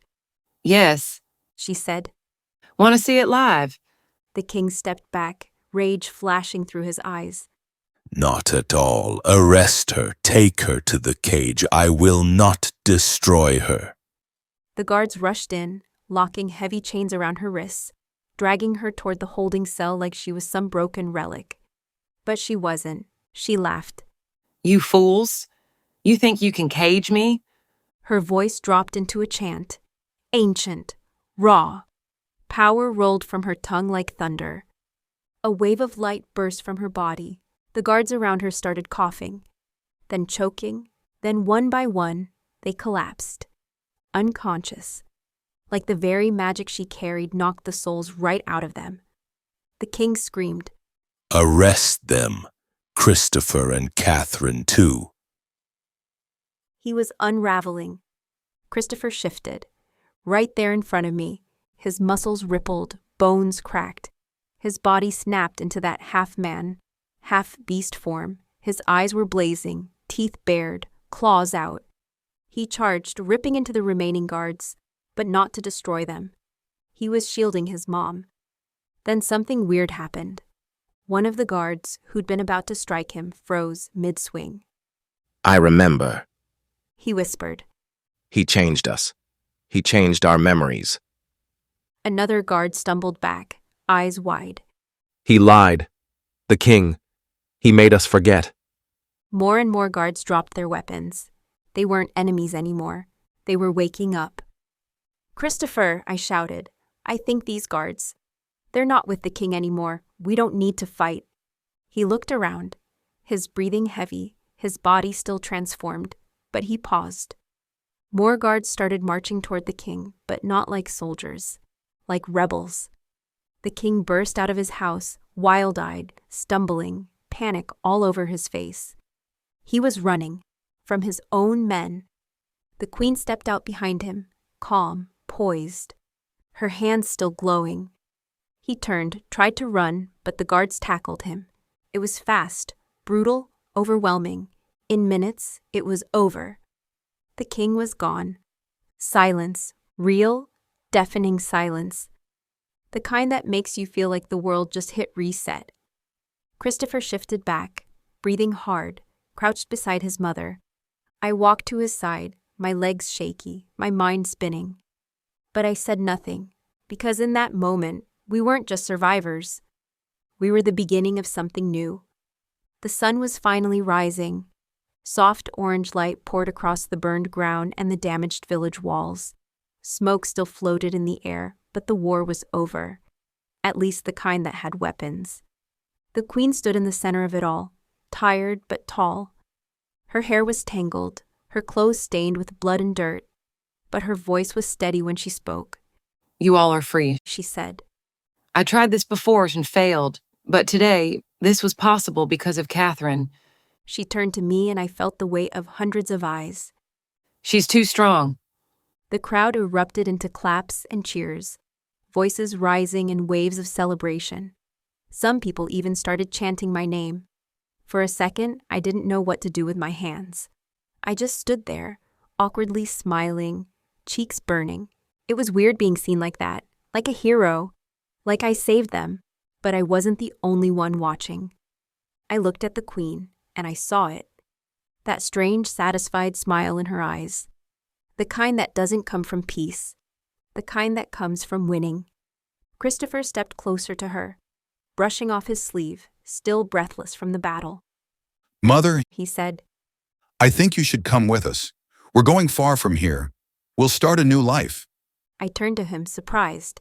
He was coming with me. My heart skipped. He hadn't said that before, and now he was saying it in front of everyone?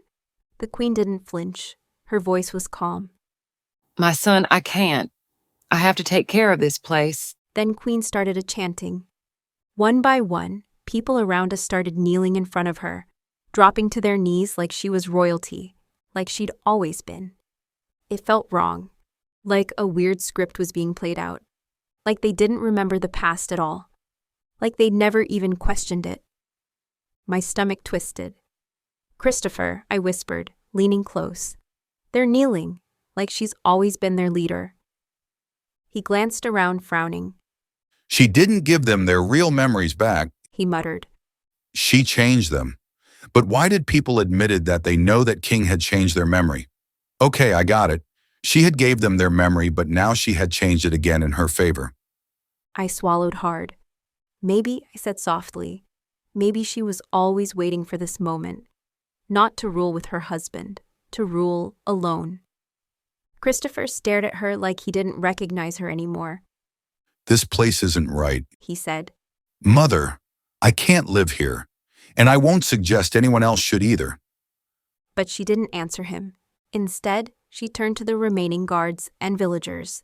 "Guards?" she asked sweetly. "Do you want to go outside?" The crowd roared back, saying that they want their queen. Christopher went still. That was it. That was the moment he saw her for who she truly was. She wasn't that different from her husband. She just wore her crown with better words. He looked down, then back up, eyes dark. "Goodbye, Mother." She stared straight at him. "Never return here and claim your position. Do you understand?" I saw it hit him like a slap. He blinked, stunned. "Mom? What's wrong with you?" The silence that followed made my chest ache. Her own son, and she didn't even blink. I reached for his hand. Christopher, maybe we should leave now, before this gets worse. He looked at me, eyes heavy, and then back at the crowd. At the Queen. Without a word, he took my hand. We walked. No one stopped us. But when Christopher looked over his shoulder one last time, I could see it. He didn't just feel disappointed. He felt betrayed. He had spent so long believing she was different, but she wasn't. And now we were walking away from everything we knew, with nothing but truth in our pockets. And honestly, that was enough. We walked fast, barely speaking, until we saw the edge of the invisible circle again. That same faint shimmer in the air that kept everyone trapped. I could almost feel it humming. Susie was waiting, pacing with nerves. The moment she saw us, her eyes lit up. Catherine, She said quickly. are we moving out now? I gave her a tired, relieved smile. Thank God, she didn't turn you into a slave. She blinked. What do you mean? Christopher stepped forward, his voice low and tired but steady. The Queen. She's not who we thought she was, Susie. She's just another George. But worse, because she wants the throne all to herself. She spared us because... Because she still loves you, I finished softly, looking at him. And she spared me too. Because she knows that you... He cut in, suddenly flustered. That I love you? I raised an eyebrow. Who said that? He hesitated, backpedaling like a kid caught in a lie. I mean, I like you. Like I like Susie too. I didn't. I couldn't help it. I laughed. And then I ran straight into him, wrapped my arms around his neck, and kissed him, right on the mouth. For a second he froze, wide-eyed. But then he kissed me back, warm and real, like he'd been holding that moment in for too long. It felt like something real in a world built on lies. We broke apart, breathless, smiling like idiots. Then we turned to face the barrier. We do this together, I said. He nodded. Let's go. We took a deep breath and stepped forward. The moment our skin touched that shimmer, it hit us like lightning. Pain. I screamed without meaning to, falling to my knees. Christopher dropped beside me, holding his head. The circle wasn't broken yet. Christopher, we can't. Then a voice, sharp and cold, rang behind us. You can't. I turned. The Queen stood tall and proud, her dress glowing in the morning light, her arms crossed, her face carved out of stone. No warmth, no softness, only power. I whispered. You never let it break. Christopher staggered to his feet. Why? She didn't blink. Because I won't let you go. I stepped forward, desperate. Please, my queen, just let us go. I promise. Christopher will never claim the king's position. He doesn't want it. We don't want any of this. Her jaw tightened. I can't trust you. Christopher snapped. What happened to you? Why would I claim something I never believed in? If you want your precious throne, fine, take it. I want no part of your fake kingdom. A beat of silence. Then she tilted her head and said one word. Memory. My blood ran cold. She didn't want power. She wanted control.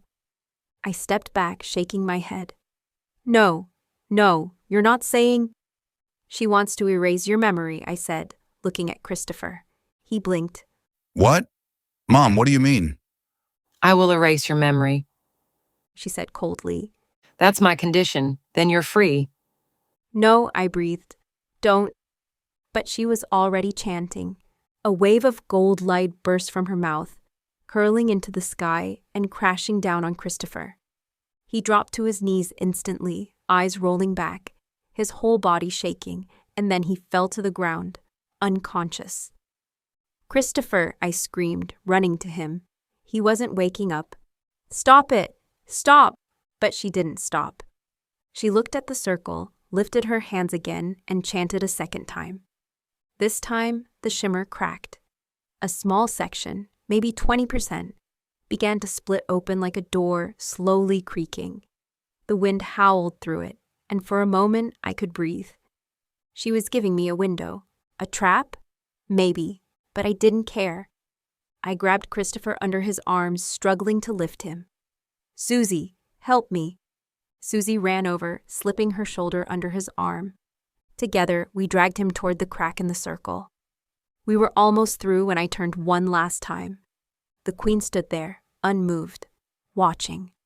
Her expression wasn't angry. It wasn't even sad. It was satisfied, like this was exactly how she wanted things to go. We stepped out. The moment our feet hit the other side, the Queen raised her arms and chanted again, and the opening slammed shut behind us. She didn't say goodbye.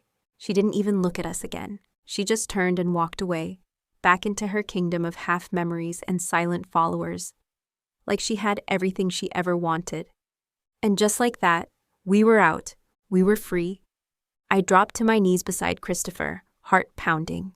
"Wake up," I whispered, brushing the hair from his face. "Please wake up." His eyes fluttered. Catherine. He croaked. Relief hit me so hard I laughed and cried all at once. "You idiot," I said, hugging him.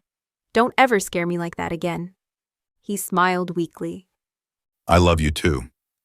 And for once, we didn't have to run. We just had to live. But then he closed his eyes.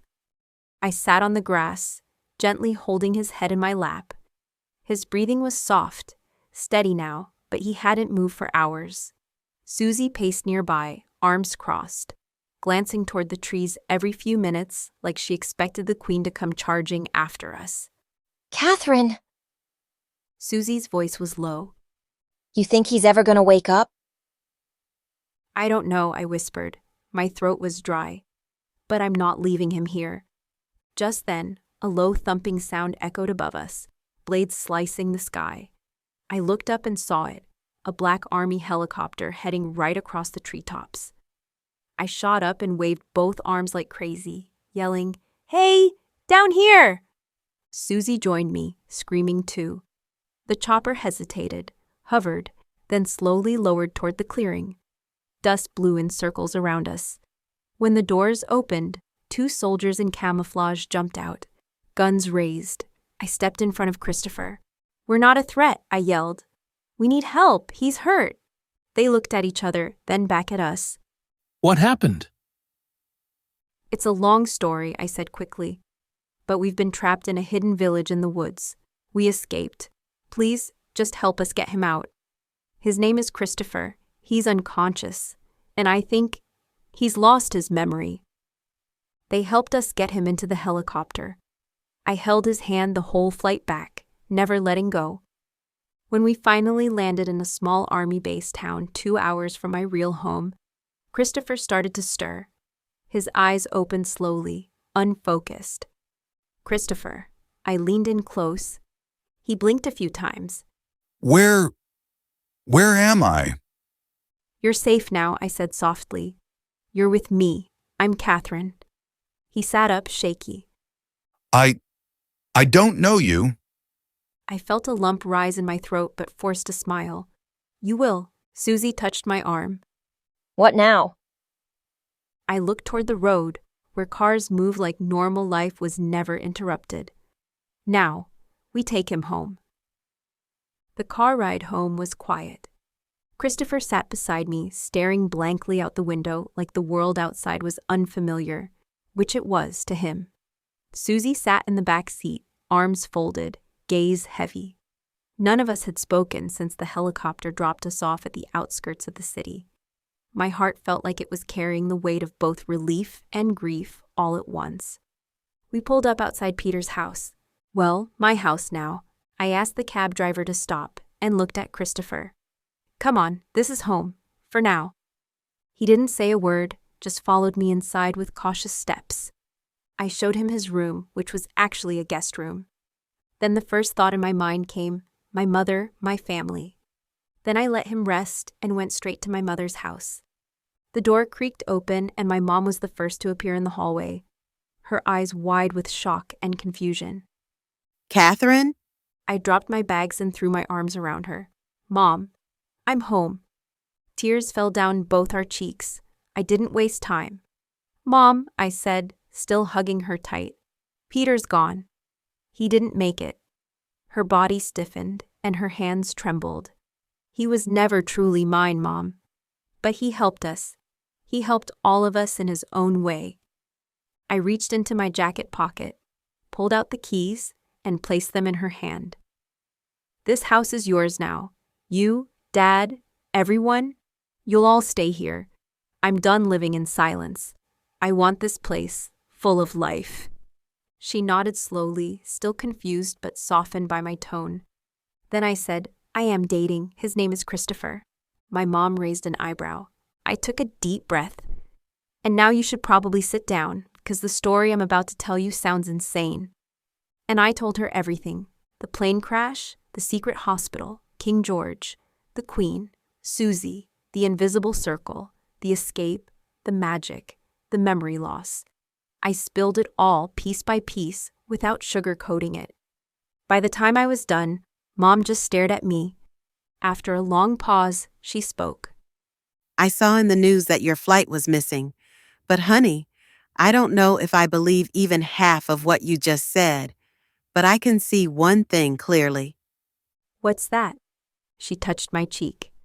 You're safe, and you're in love with this man, whoever he is. That's all that matters to me. I hugged her again, letting the tears fall freely this time. That night, I made a choice. Christopher had lost everything, his identity, his history, even his instincts. But I hadn't lost my love for him. So I sat beside him in the guest room, turned off the lamp, and whispered a new story, one I made just for him. Christopher, I began. Once upon a time, you and I were in love, but something happened. You were taken, kidnapped. And I thought I lost you forever. So I did what people do when they grieve. I moved on. I married someone else, someone who helped my family. He looked at me, confused but listening. I smiled sadly. But that marriage was a mistake. It was duty, not love. And now that you're back, even if you don't remember me, I just want you to know that I never stopped caring. He stared at the ceiling. So, I was yours before? Yeah, I nodded. But only if you want to be again. He closed his eyes for a moment. I don't remember any of it. Not you, not my name, nothing. I know, I whispered. He opened his eyes again. I think I need time. I want to find out who I am, not who you want me to be. I think I want to start fresh, on my own. My heart cracked, but I nodded. Okay, if that's what you need, then that's what you should do. I'm sorry, Catherine, he said, barely above a whisper. Don't be, I replied softly. I just wanted to give you a choice. That's more than anyone ever gave us before. The next morning, I helped him pack a small bag, gave him a few $100s in cash, a phone, directions. And when he turned to walk away, I thought to kiss him, but then I realized I should not. Then, I didn't stop him. I just stood in the doorway and watched him go. But I wasn't empty anymore. I wasn't shattered. Because even as he disappeared down the sidewalk, I held on to one simple, stubborn thing. Hope. Hope that love, even lost love, always finds its way home. The little coffee shop on Main Street smelled like cinnamon rolls and rainy days. I pushed the glass door open, letting the warm scent drift over me as the bell above jingled. My eyes swept across the shop, out of habit more than hope, and then they landed on him. Christopher. He was behind the counter, wearing a black apron, sleeves rolled up, scribbling something on a cup. I froze mid-step. He didn't see me at first. I watched him smile at a customer, hand over a coffee with a charm that hadn't changed a bit. I could have walked over, could have said his name, could have asked if he remembered, but I didn't. Instead, I turned away like a stranger, ordered my drink from the other barista, sat at the farthest table, pretended like my heart wasn't thudding in my chest like a drum echoing memories. Still, I felt his eyes on me. He noticed, Every quiet second I avoided him, he noticed. I left before he could say anything. That evening, rain poured down in thick sheets. Thunder cracked overhead like the sky was angry. I had just finished dinner when the doorbell rang. Christopher stood there, drenched, breathless, his hair dripping, shirt clinging to his skin. Hey, He said, sorry, my place is 3 blocks that way and there's like a damn river running through the street. I blinked at him, then stepped aside. You want to come in? Just until the rain eases. He nodded. I won't stay long. Stay as long as you want, I said, leading him in. Room's still upstairs. You know the way. He glanced at me, confused maybe, curious, but didn't push. Thanks. He murmured. I didn't approach him, didn't try to explain or remind him who he used to be. I'd stopped hoping for miracles. That night, the house wasn't quiet. The rain whispered against the windows like a lullaby. I didn't sleep. I lay awake, thinking of all the versions of him I'd loved, and how this one didn't even know my name the way he used to whisper it. By morning, the storm had passed. Christopher thanked me again. He looked like he wanted to say something more, but didn't. He walked out the door, and I let him. Fate, however, had other plans. We ran into each other again that week. Grocery store, same aisle, reaching for the same can of beans like some cliché from a movie. We both laughed. I guess the universe likes messing with us, he said. I grinned. Then maybe we should stop fighting it. From that day on, we were friends. We texted, called, walked, ate ice cream on rooftops, and shared playlists like teenagers. He didn't remember the past, but we were writing something new. One afternoon, I saw him in the park, sitting with a girl, pretty, blonde, big smile. He was laughing like he used to with me. And just like that, my chest ached in places I thought had healed. That night, I cried quietly. I told myself it didn't matter. I told myself I'd already lost him once. The next day was my birthday. I invited him, didn't expect him to come, but he did. He brought flowers, wore a navy blue shirt that matched his eyes. The night was filled with music, dancing, cake. I kept my distance, didn't want to risk falling again. But when he smiled at me from across the room, I felt it anyway. That quiet pull toward him I could never quite shake. The day after, I stopped by the cafe. He looked different. His usual spark was gone. What's wrong? I asked gently. She left, He said, voice low. said I wasn't enough, that I felt too distant. I placed a hand on his shoulder. I'm sorry. He stared at me for a second, then without warning, he pulled me into a hug. Strong, solid, familiar, You're my best friend. he whispered. I smiled against his chest. And in that moment, I didn't need anything more. Days passed, and something shifted. He'd look at me longer now, ask more personal questions, text more, show up at my doorstep with stupid jokes or lattes he claimed were accidents. And then it happened. I was at the cafe again. Same seat, same drink. He brought it to me, but didn't set it down right away. I was thinking, He began, scratching the back of his neck. I like you. I blinked. I mean, He fumbled. I don't know who I was before, and I may never remember, but I know who I am now, and every version of me, past or present, seems to end up here, with you. He took a breath. I want to date you, Catherine. For a second, I just stared at him. Then I smiled, slow, soft, the kind that came from deep inside. You're sure? I asked.